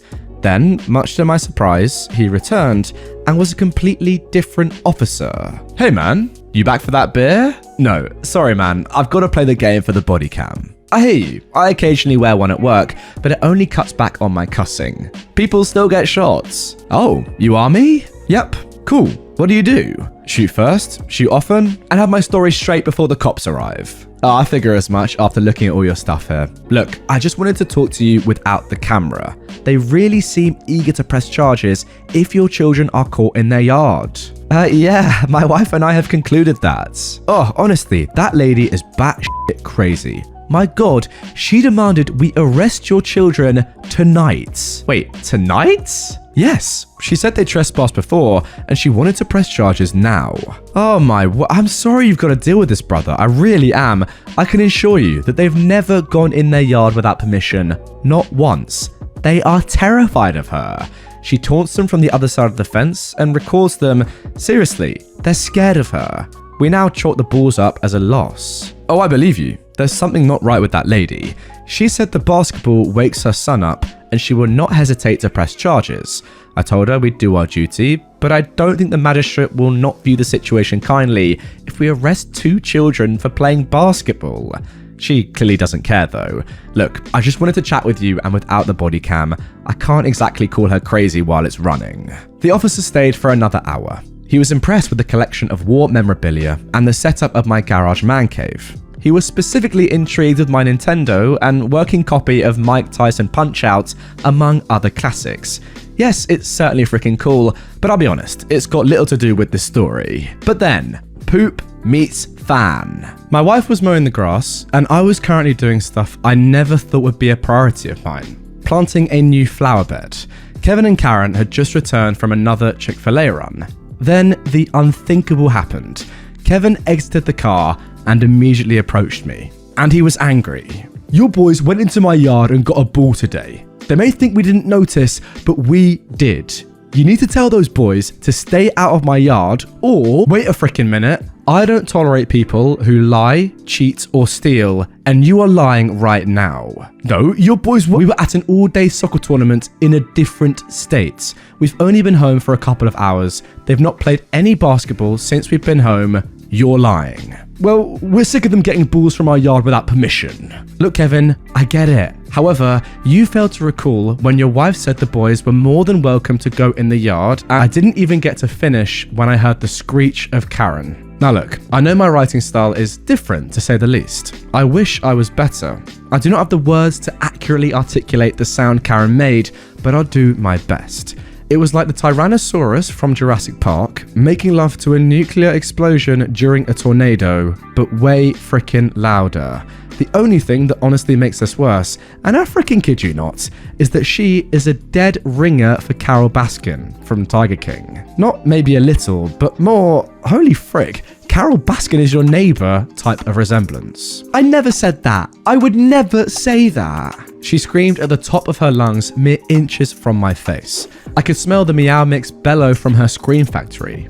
Meanwhile, Kevin pulled a frickin' Houdini and vanished. Kevin is a passive-aggressive butthole, and direct confrontation scares him off. Yes, you did, I reply. I never said that. You're wrong. Whatever, it's not even worth it. I'm so sick of your heathens going in my yard. Your heathens better not go in my yard again, or I will have them arrested. I know the law. The I know the law statement really rubbed me wrong. I was about to open my mouth and respond, but my wife was on her like stink on poop, which led me to believe Karen is louder than a lawnmower. My wife was still seething about Karen recording the kids. They don't go in your yard and they're good children. They are not heathens. You better stop recording my children. Oh, shut up. You guys are white trash. Your children play in the street and run around the neighborhood like criminals. They broke my mulch too. Yes, she said they broke the mulch. Everybody knows you're trash. Just stupid white trash. I'm now thinking, oh frick, and I'm semi-worried about Karen's future health as an active participant of living humans. I think my wife wanted to expire Karen's shelf life. Excuse me? My children never play in the streets. You're recording them? Oh, just shut up. You're stupid. You're just plain stupid. I can record them if I want. No wonder you don't have jobs. I have 3 advanced degrees. We're working from home. When you are, you're trashy and stupid, and both your children are stupid. I had enough. There was no point in arguing at all. Mark Twain stated, never argue with an idiot. They'll drag you down to their level and beat you with experience. Now, Mark is correct, and Karen was trying to drag us down. Now, I don't know why, but I remember something that Kevin discussed with me when we first moved in. The frickin' trees. They have a large maple tree, and they have a juniper tree. Kevin always told me they were in the process of contracting a company to crown and lift the maple tree. Furthermore, they were going to get the juniper tree off my fence. Now guys, I know the law too. I can legally trim anything that goes over my property line. Now, all those pointless conversations were making sense. It was my time to join this exciting game called pettiness. Karen, I say, you have until Sunday to get your juniper off my fence. Oh, shut up. I told you we were going to get it handled this fall. It's June. You have until Sunday. Or what? I allow my wife to rejoin the conversation, and I retreat to the garage. There, I grab my clippers and prune a good couple of inches off the juniper tree and lay them at her feet. Cue T-Rex frickin' a volcano voice. What the heck do you think you're doing? I told you it will be done this fall. You have until Saturday now. You're dumb too. Just like your wife, aren't you? My intelligence may have been debatable, but I suppose it was time to repeat the process. I now return with about 2 feet of tree and place it at her feet. I am like Momo lady. You have until Friday, I say. You better not touch my tree again. I'll call the cops and have you thrown in jail tonight. You're so dumb, aren't you? Now I see where your children get it from. I know the law too, Karen. I'll be back in a minute with some more of your juniper tree. Kevin! I again return to the tree. I now have another 2 feet of juniper tree to place at her feet. The more she screams, the smaller her tree becomes. It was an enjoyable game of cause and effect. Meanwhile, I see Kevin and Kevin Jr. running like Usain Bolt to secure their tree with toe straps. I hope you're happy. You're terrible people. You're both terrible parents, and your children are heathens. I'm sick of ball bouncing and waking my son up too. You people need to move. You're just horrible parents. Horrible. Now screaming louder. Horrible parents. Guys, I had enough. I was at critical mass. I was going to explode. Karen continued to yell at my wife, and I was zoning out. It was comical to watch Kevin and Kevin Jr. secure the tree to their porch in order to get it off the fence. Once complete, they quickly made their way back to the one-sided screaming party. Horrible parents, look what they did with my poor tree. I think we should call the cops, dear. Horrible parents, I feel sorry for your kids and I'll just shut the frick up. I raked up 21 bags of leaves this past fall. 21. Funny, because we don't have a tree in our backyard. I pulled an additional bag's worth of leaves and branches from my gutter. Not from my tree either, it was from your tree. You know what, Kevin? I didn't complain. I didn't knock on your door and bitch. Yeah? And? We live in a suburbia. This stuff happens. They are kids. Kids frickin' play outside. I don't want the ball in your yard either. You accuse them of being in your yard. You also accuse them of breaking mulch. How in the frick do you break mulch? Are you frickin' serious? Really? Yes, really. Maybe you should learn how to parent your horrible children. At this point, I just frickin' lost it. Wait for the surprise. You know what? That's the last time you question me about my parenting. My children are going to grow up and be productive members of our society. I find it comical that you have the audacity to question my parenting, seeing how you have a, wait for it, 49-year-old son living at your house for the past 9 years. I assume it was because of the divorce and the bankruptcy he filed 9 years ago. My children are waking your child up. Your child is a jobless 49-year-old man living at home with mum and dad. Is he working on a startup? Prestige worldwide maybe? Boats and hoes? At this point, Karen was freaking baffled. How do you know any of that? Do you go snooping through our mail too? I'm good at what I do, and I found everything online. I know you are 69 and lost your license due to reckless endangerment charge in 2017. I know Kevin Jr. has 5 different moving violations and 1 DUI. I also know he was fired from his grounds crew job with the HOA. I know your husband is 72 and wears the same frickin' shirt every day, so I can only assume that laundry is not a priority. I know your phone numbers and email accounts. I know a lot of stuff about you. Your child is 49 and lives at home. Maybe you should be more worried about your parenting and less about mine. We can have a civil relationship or we can have a war. Just remember this though, I'm going to frickin' outlive you. They then stormed back into their house. They were not happy or impressed with my ability to figure stuff out. It wasn't over for me though. They fricked with the wrong F-head. They were unaware of actions I took to keep the peace. For example, I never let the boys play basketball while they were outside eating dinner. I didn't let them play before 9 or after 7. I tried, but they would blare country music and enjoy the gorgeous weather and eat a meal. I never complained about Garth Brooks on volume 100 while I watched the national news. I was teleworking, and I took up as a part-time job now. I have wrestled since I was 4 years old. I was never much of a basketball guy. I am now though. Karen and Kevin had just sat down to enjoy their meal. I don't have to spy either. I can easily see them out my French doors as I watch the news. I patiently waited for the slot speed F-heads to get their outside dinner setting perfectly situated. I could hear Tim McGraw playing when I opened my French doors.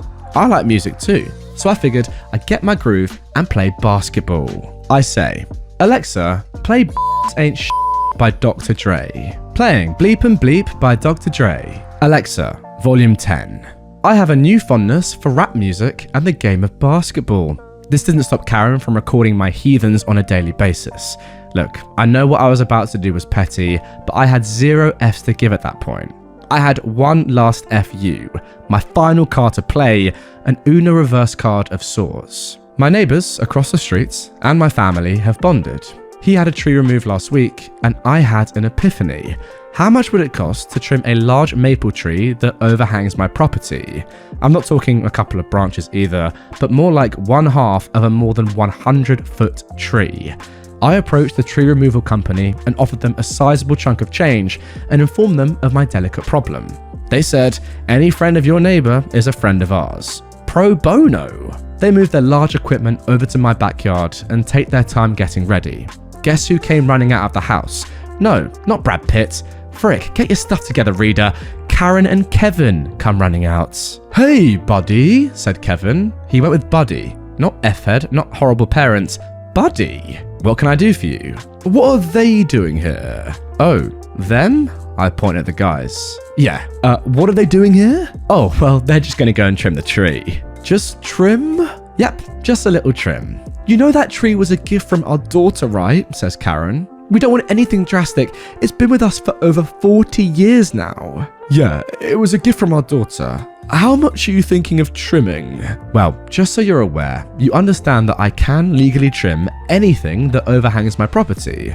I've got approval from my lawyer and the HOA to trim it.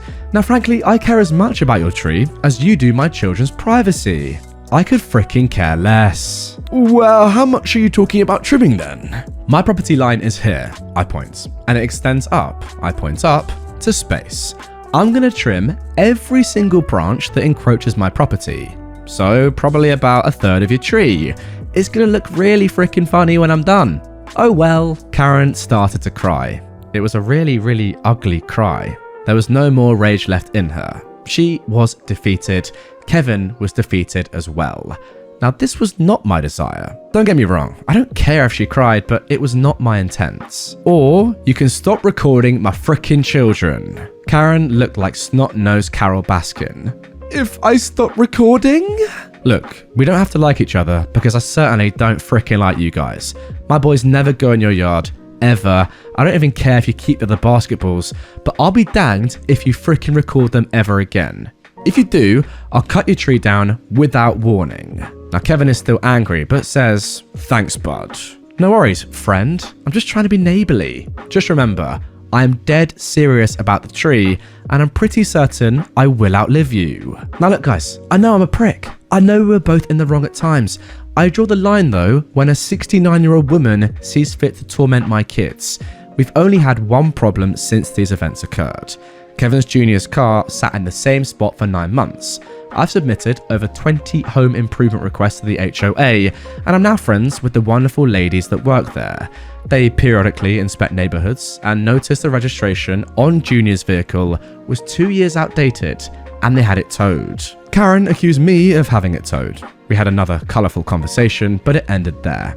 Kevin Jr. is still jobless to this day. I assume he's managed to erect a bunk bed in his childhood bedroom. He has so much more room for activities. Just make sure you don't touch his drum sets. And there we go. That is the end of that absolute beaut of a story. I've got to say, first of all, I don't know why OP thinks his writing is bad. It's phenomenal. I loved reading that. It was so easy to read. It flows so well. The story was great. The twist at the end as well. A 49-year-old kid still living at home, and that's the person that you're complaining about. Oh, amazing. Loved every second. Great story. Hope you guys enjoyed it too. You know, personally, I've always thought about this, right? What if you buy a house and it just turns out, unluckily, that your neighbors are just horrific people, like in the story? There's nothing you can do. You own your house, they own their house, you've just got to live with each other. It must be incredibly tiring to have to go through an entire ordeal like this and deal with people like Karen, Kevin, and their son, I guess. But wow, the way you guys went about it, amazing. OP, I love you. I love your wife. I love your kids even. Not in a weird way, but they seem like good guys, you know? Very polite, respectful, good at basketball as well.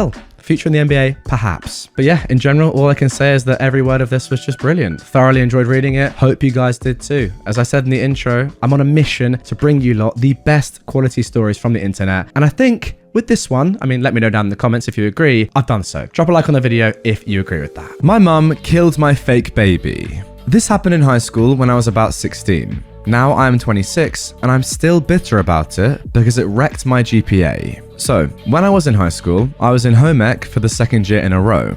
At my school, we had different levels of home ec. Like there's a Spanish 1, Spanish 2, Spanish 3. So freshman year, you did the boiled egg baby experiments, but in the higher level class, we got these fancy robotic baby dolls. The dolls had sensors in them in different spots. The mouth, the back, the bottom. We got these key fobs that were sewed into cloth diapers or built into bottles so that when the baby would cry, we would put the fob across the sensor and the baby would stop crying. The baby also had a sensor in the neck, and if the neck went too far back, it would register as broken on your charts. We were assigned the babies for one weekend. At this time, I was in marching band, and I had games on Friday nights. I was worried that I wouldn't be able to hear the baby cry over the crowd and the band, so I asked my mum to babysit.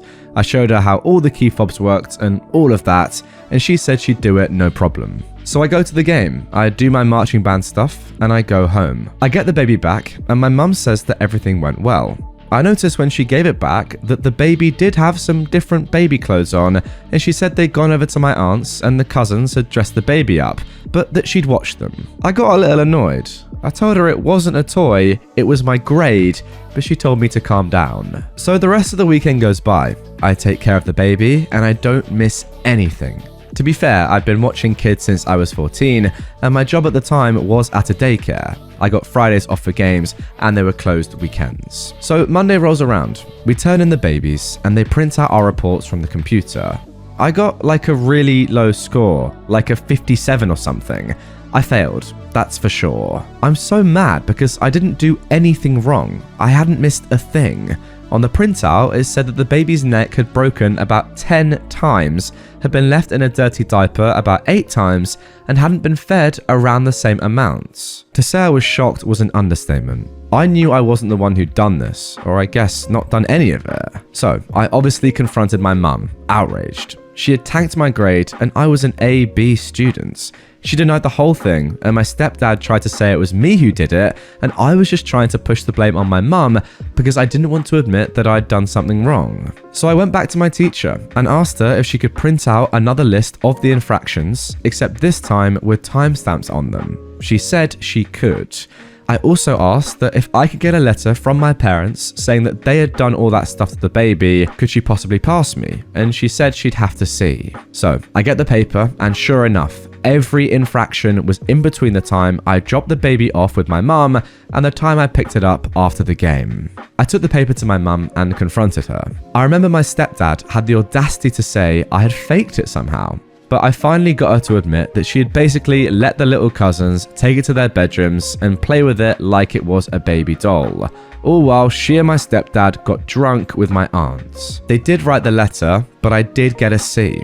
But I'm still clearly resentful. I basically swore that day to never trust my mum with my future kids. This was when I also started to wise up to just how bad my mum and stepdad's drinking was. I had been dealing with it, but been in denial since about 8th grade. But that fall, it really just hit me how unreliable they were and how much they prioritized their drinking over me. Now, other than the fact that I didn't realize that in home economics you get to look after an actual robotic baby, that sounds pretty cool. Yeah, my first reaction is, your mum is ridiculous. I guess she just didn't understand how important this baby was for your entire, school year and academic future. It does sound pretty hard, to be fair. The fact that you are tasked with looking after a baby doll for what, 72 hours straight? That is tough. Surely a part of that would be trusting it with your parents. I don't know.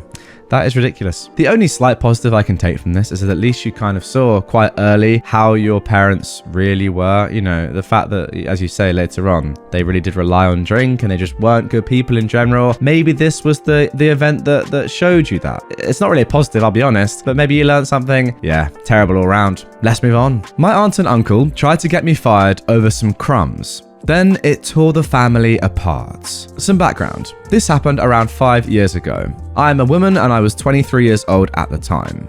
Now, during that spell, I worked for a large cleaning maid service chain that specialized in both household cleaning and commercial cleaning. I don't mean to sound too braggy, but I pride myself on my work ethic and ability to be highly productive. The first and only year they did this, I managed to get the Employee of the Year status out of thousands of employees amongst hundreds of branches across Canada and the US, which came with a cool $1,000 bonus. I was good at my job.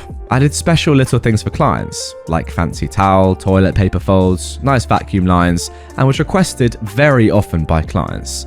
I'd never gotten a customer complaint in the 5 years that I worked there. I don't know what happened with my mother's side of the family, but her siblings are all full-blown backstabbing narcissists, some worse than others, that constantly make snide remarks. My mother is not as bad as them, but she definitely has narcissistic tendencies as well. My grandmother is a sweet, open-minded, non-judgmental woman, so it baffles me that all 4 of her children ended up being so trashy. The 4 of them all married equally as trashy people. Anyways, onto the story. My one aunt and uncle, who are the worst of the bunch, moved and needed a new house cleaner. They remembered that I cleaned houses, so they called my boss and signed up with the company I worked for, specifically requesting me. I came into work the next day, and my boss tells me the news, that my aunt signed up and asked for me to clean their house. Knowing how she and her husband are, I was very apprehensive, and I asked my boss if that was a good idea, as it would be a conflict of interest. Basically, I tried to say, F no, I'm not cleaning that dog's house in the most professional way possible. Well, regardless of my stronger test, my aunt was on my cleaning list the next day. I'll be honest, the first few cleans went totally fine. There were 4 adults living in my aunt's house at the time. My aunt, my uncle, their son, my cousin, who was in university, and my grandmother. So it was a lot of work to clean up after 4 adults in a huge house, but it was nice to see my grandmother every 2 weeks. And, like I said, it was all going just fine.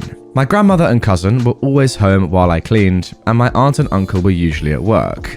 My gran was always so appreciative, saying how good of a job I do, and that she could see why I was deemed Employee of the Year.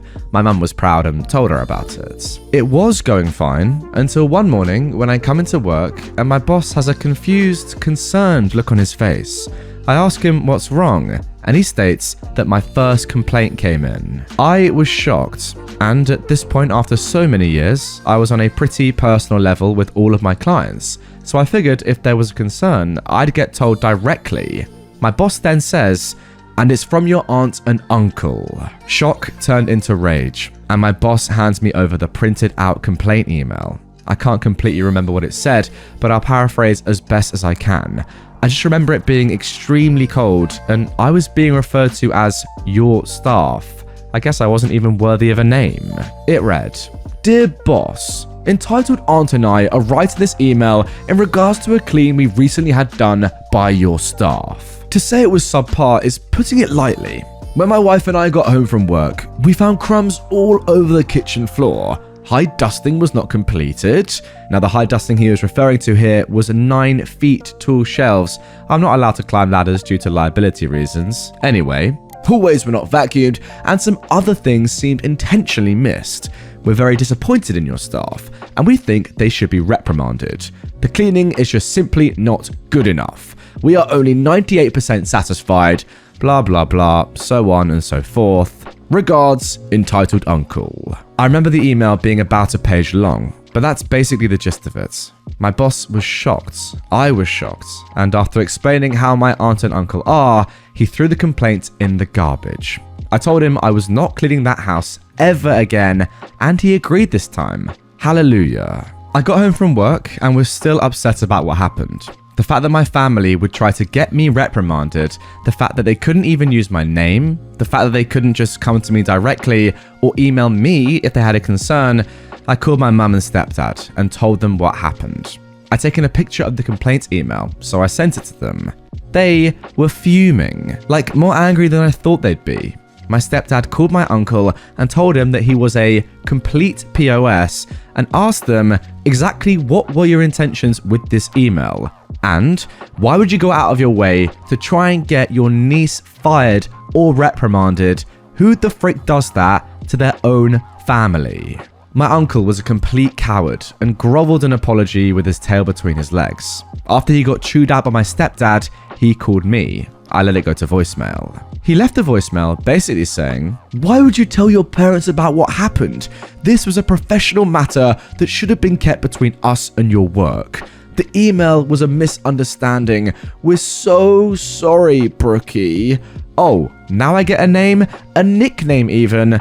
Please, call me back so we can sort this out." I never called him back. I did send him an email though, explaining why I was so mad. That perhaps the 2 adults who were always home made some crumbs after I left, and also why he was now dead to me. Once the rest of my family caught wind of what happened, I think my aunt and uncle told everyone to try and get them on their side. Spoiler alert, nobody took it. My aunt and uncle's children, my cousins, reached out to me to personally apologize for their parents' behavior. My grandma apologized for her daughter's behavior, and this whole thing essentially tore the family apart. My grandma moved out not long after. My mum didn't talk to her sister for a year. My stepdad still hasn't spoken to either of them since, and I haven't spoken to my uncle since either. Again, it's been 5 years. The son that doesn't live with them also went no contact for quite some time. There have also been no family Christmases, Thanksgivings, Easter dinners since this happened. Everyone knew that they were both POSs, but I guess this was just the straw that broke the camel's back for a lot of my family. Now this one I just cannot wrap my head around. What is your uncle and aunt's motive here? Guys, get in the comments if you have any idea. For me, I think they are trying to get you fired, or yes, reprimanded. But why? For their own satisfaction? Because you're doing so well and they know you were employee of the year and they want to bring you down a step or two? I don't understand it. Especially given there's absolutely no reason for them to do it and you are just good at your job anyway. Like, it's not even in a professional way of, oh, sorry to do this, but we actually did have to complain. No, you're excellent at your job. And they're doing it because it's you. I reckon they knew as well. They were like, we're going to go for it. We're going to ask for you explicitly and then write a complaint and just try and destroy your career. Why? I don't know. What I will say is that your boss is a good lad, clearly. You know, if you've not got a complaint for 5 years, and then all of a sudden your own family are complaining about you, yeah, something's going on there, but it takes a good boss to realize that. And apart from that, I just don't understand it. I'm kind of happy that it's torn your family apart. It sounds weird, but these guys don't deserve to be a part of it. And now everyone realizes. That's a good thing in my opinion. Karen thinks she's entitled to my citizenship status. At the time that this happened, I was completely furious about the whole situation. But now, looking back on it, all I can think of is how blatantly dumb and ignorant some people are. I am a 17-year-old woman, and I wear a headscarf for religious reasons. At the time, I'd just gotten into the habit of doing it every day, and for the first few weeks, people who didn't know me personally actually couldn't recognize me with it on. I'd gone over to play video games with one of my friends after school, and since she lived nearby and I didn't have a car at the time, I would usually just walk to her house if the weather permitted. It was a nice spring afternoon, so I did just that. As I entered my friend's neighborhood, I suddenly hear the slam of someone's front door. Coming barreling out of this house is a 60-ish-year-old woman in nothing but a bathrobe and flip-flops. At first, I didn't think it had anything to do with me, so I just glanced briefly in her direction and kept walking by until she shouted, "Who do you think you are?" I stopped and turned. There was nobody else on the street or walking on the sidewalk that she could be referring to. So I said, "Sorry, do you mean me?" Her face turned red with rage. "What do you think you're doing here?" Again, I was still really confused as to what was going on, and I had no idea why this random person was just yelling at me for a reason I couldn't discern. "What? You don't belong here?" "What do you mean? I'm just on my way to meet up with my friend at her house." "No, your people don't belong in this nation. This is America." This is kind of where it clicked for me. I said, "You're right, this is America, and that means I have the right to practice whatever religion I believe in, and that includes Islam." Then she says the Karen classic, "Go back to whatever country you came from." This is the part that just makes me mad. I've dealt with Islamophobia before, but I'm not an immigrant, and I've never been told to go back to my country for being Muslim before. "Lady," I said, "I was born here, my parents were born here, and their parents were born here. This is my country." She then starts screaming, "Prove it!" at the top of her lungs over and over again. I had no idea what on earth to do. It's not like I just had my birth certificate on me or anything, and besides, I don't want to have to prove anything to this lady. I just start walking away, but then she grabs onto my hijab and tries to pull it off. She yells, "Prove it!" again. But luckily my hijab doesn't come off completely and just slides back. I have an undercap on anyways, so my hair was still covered. Instinctively, I push her away from me just enough that she lets go of the part of my hijab that she grabbed, and I take off running. Several of her neighbors were emerging from their homes to get a look at what all the yelling was about, and I ran the corner to the street my friend's house is on. My friend was standing on the front porch of her house with her mum behind her, presumably also drawn out by the noise of Karen. I ran up the steps and promptly hid behind them. I quickly explained to them what happened, and my friend's mum ushers both of us inside while she calls the police. Long story short, the police arrive and Karen was arrested on harassment of a minor charges after the entire street testified to what she did. Oh man, stories like this just make me sad. You know, it's 2022. I thought that these sort of people would be, you know, extinct by now, but clearly not. Racism is still alive and well, apparently. I just feel bad. Like, it's a 17-year-old girl that's having to deal with this. And you can tell from OP's response that this is not the first time this has happened. Yes, it may be the most severe, but she already had her answers pre-prepared. That's what it seemed to me anyway. You can tell this is not the first time it's happened. It's just sad, isn't it? Why does someone that has a different skin color or ethnicity to somebody else not belong? It's ludicrous. It really is. It doesn't even matter that your parents lived there or your parents' parents lived there. Who cares? It's America. Land of the free and all that rubbish. Crazy. I mean, look, it's a good thing that she's been arrested, but come on. Touching your hijab, confronting you in public, screaming at you for no real reason, that is downright disgusting. Karen wants to be treated in hospital before a 4-day-old baby. I gave birth to my daughter on Tuesday. Then we were released on Thursday. On Thursday though, we saw our pediatrician after being released, and it turns out my daughter's bilirubin, jaundice levels, were high-ish. She was born at 37 weeks due to me having preeclampsia, so she's technically early to the doctors, so they're being precocious in checking her levels don't get too dangerous. Since Thursday, we've had to go to the pediatrician hospital on the weekend, since doctors' offices are closed, to get her blood drawn and keep checking. On Saturday, we had a doctor's order prescription to have her blood drawn at the lab, but we had to be taken and wait in the ER. There were 3 to 4 people sitting in the ER when we arrived. We get checked in, my fiance and I sit, waiting to be registered. The ER desk worker recognized us from the other day, I guess from when I was in the hospital giving birth, and asked about us and my daughter. How she is, how many days she is, why she's here, etc. I'd also like to point out that my daughter is extremely quiet for a newborn as well, literally never made a peep in the waiting room. The registration woman comes out with a rolling cart not even 2 minutes later, walks over to us and starts to begin the process, when an old lady, Karen, pipes up, who was on the other side of the woman. "I've been waiting 2 hours. Check me first." One, that has to be completely false due to how quickly the woman came out to us and how dead the ER currently was. And two, she literally cut the woman off as she's asking us questions, which is rude regardless. Don't get me wrong, I can understand it being annoying, someone getting attention before you when you were there first, but there are nicer and politer ways of going about it. The registration woman gave the woman a look, then to me sympathetically. My daughter wasn't fussy or anything, so I had no problem waiting. I gave her a small nod as if to say I understand. Then the woman began checking in Karen. Only Karen didn't speak to the woman, she only shoved her paperwork into the woman's hand and sat quietly again. Once the registration woman was done, I think just confirming certain things, due to her not needing anything from Karen, she then checked us in, thanked both my party and the woman, to which of course my fiance and I thanked her back out of politeness. Karen just glared over at the worker and us. Now, after about 15 or 20 minutes, Karen she didn't ask, she told a worker to tell the ER receptionist she's been waiting 2 hours and to call the lab technicians down again. The ER receptionist gets the message from the passing worker, gives Karen a look, and proceeds to page the lab again while making a slightly annoyed sound. After a moment, the receptionist turned to my fiance and I, apologizing to us, saying the technician would be down in a moment and that on Saturdays they only have one blood technician. A few minutes later, the very lovely technician came down and immediately came to us, helping us gather our stuff out of kindness.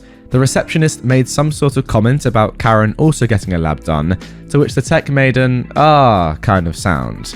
The feeling I got was the receptionist told the tech on the phone about Karen causing issues and that an infant was waiting. Well, good, you can follow us. My fiance and I took an extra second to get the car seat picked up, the diaper bag, etc. So Karen had a moment to stand with the tech who was complimenting us on our daughter. To which Karen said nicely, but slightly smug, "Yeah, what a cute baby." We took a short walk to the lab area. Karen speed walking past us, talking to the tech about how she doesn't even understand why she's here. She could be doing other things on a Saturday. She's been waiting 2 hours, etc. While the tech is nicely smiling and agreeing, apologizing that she's the only blood technician on the weekends. We approach the room, to which the tech turns, smiles smugly, and tells Karen, "Mom, you can have a seat right here. You guys can come right inside." Wait, what? "Yes, Mom, the seat's right here. We'll be done in just a minute." Karen huffed, giving my again 4-day-old baby a look as if it's her fault that Karen was a complete and utter pain in the butt, making the receptionist and tech want to make her life even harder. Again, my daughter has not made a sound and was perfectly fine. Karen easily could have gone before us, and both of us were here for blood to be drawn. But I guess Karen had to wait even longer due to her sucky attitude towards staff. Okay, before we all jump on this Karen's back, let's be honest, waiting in an ER or in, accident emergency is pretty horrible, and wait times can be ridiculous, but there's no reason to get to this sort of level of being annoying, is there? To the extent that you think you're more important than a newborn child? Yeah, that is a level that I cannot really comprehend. Yes, look, it's horrible being in these areas and waiting for a long time. I can get that, especially when there's something wrong with you, your health is the most important thing. But this is a level too much, surely. I thought it was common knowledge that it's babies, children, and then elderly people. I don't know. I've got to say though, shout out the staff, because they realized how terrible this Karen was. I was just like, you know what? I'm not dealing with this today. You can come along, but you can wait outside. You're going second no matter what you say, and that's to teach you a lesson. Karen doesn't like people parking in front of her house. When I was around 6 years old, I lived with my family in a nice house in a small city in Poland. It was a quiet neighborhood on the outskirts, and pretty much all the neighbors knew each other. There were no sidewalks around the part of the street I lived at. Only one trashy sidewalk that started on the other side in front of my neighbor's house. It's important to remember that the sidewalk was very old and in bad shape. Still to this day, people are asking the city to fix it. This story is about that neighbor, Karen. She was an older lady, and everyone suspected that she really didn't have anything better to do than gather gossip and disturb everyone, trying to rule the streets. Everyone was commenting that if you wanted to get the whole area to know something, you had to tell her that message as a secret. Whenever someone came to visit us, they usually parked their car in front of our property. But on bigger meetups like barbecues or parties, people would park in front of our closest neighbors' houses too. That never was a problem. No gates were obstructed and nobody was disturbed. Well, almost. Karen hated when someone parked in front of her house. She would always run out, yelling about, "How dare you park your filthy cars on my precious sidewalk?" My mother is not someone that lets someone yell at her. She had many discussions with Karen about the laws and rules that stated that she doesn't own anything outside her fence, which means that the sidewalk is public and anyone can park on it, as long as they leave enough space for a wheelchair to pass. Every time someone would come to us and park their car there, the yelling would start. Until one time, when my mother's friend, Tomek, came for a coffee during winter. He is a local policeman, and his speciality is road law. So, my mum tells him about Karen and her behaviour regarding the sidewalk. Tomek laughs, since that thing was in such a bad shape that it can barely even be called a sidewalk. When he was leaving, he assured my mum that he'd step by the next day for a coffee on his lunch break. The next day comes by, and I was playing with my brother in the snow. We see a black car pulling over in front of Karen's house, and as the driver gets out, Karen storms out of her house, yelling, "You can't park here! This is my sidewalk! Get your filthy car off my..." Well, there he was, Tomek, in his full uniform, hat and all, turning around towards Karen as comically as he could. "Excuse me? You're telling me that I can't park my car here?" Yes. "But this is a sidewalk open to the public." "Well, yeah, this is my sidewalk." "So, let me get this straight. This is your sidewalk?" "Yes." "And you are the one responsible for taking care of it?" "Well, yes, I am," Karen says proudly. "That's why I don't allow anyone to park here." "Oh, that's so nice that I found you. Since it's your sidewalk, you are responsible for clearing the snow from it to not create danger for the people walking by. Since it wasn't plowed, I need to write you a fine for endangering public safety," he says as he pulls out his notebook. "What? But no other sidewalks are plowed?" "Oh, it doesn't matter. The other sidewalks belong to the city. The clearing crew is working on cleaning them. But since you said this sidewalk is yours, it's your responsibility." "But I'm old. I can't shovel the snow." "Then you need to hire someone to do that. Of course, if this sidewalk happened to be a public property..." Yes, it's not mine." "But a moment ago, you were yelling at me that it was. So what is it? Is it yours or not? Because I don't know if I should fine you now." "No, it's not mine." "Alright, seems like we cleared that up. Now, if you ever harass anyone like you did me, it could result in a fine. So I recommend you watching out on what you claim to be yours." And then he proceeded to cross the street and enjoy a coffee in our house. Karen never disturbed anyone for parking in front of her house again. She'd only stare at people trying to burn holes in their skulls with her sights. Oh, Tomek, what a legend. Just putting her in her place. The best sort of, not revenges, but kind of karmas are when you make the person that's being like an idiot like this woman was, kind of learn themselves or kind of talk themselves into realizing and understanding that they're in the wrong. Like Tomek saying to her that she's going to have to pay a big fine for not clearing her sidewalk, and her then pretty much conceding that no, it's actually not mine. It's just so good. Because instead of Tomek saying, no, this isn't your sidewalk, and her saying, no, it is, and having that old argument, you've just pretty much forced her to concede. It's great. I love it. And Tomek, what a man. You can just imagine Tomek, can't you? Getting out of his whip, turning around, hat on, just knowing that he's about to dominate this old lady. Not in that way, but, in terms of the sidewalk, and just thinking, this is going to be fun. And it was. GG's around. So there it is. That concludes another of my Entitled Parents movies. Guys, if you sat and listened and watched this entire thing, can I just say, first of all, I massively appreciate you because you're a legend and I love you for that. I have no idea how many of these movies I've made now, but you guys seem to love them every time I do them. So for that reason, I'm going to keep making them. There are more up on screen right now if you're watching this on YouTube. If you're listening on Spotify or any other podcast platform, they're linked down below. And yeah, with that all being said, I will see you guys all tomorrow for a brand new one. Much love once again for watching this entire thing. You're an absolute legend. Have a good one.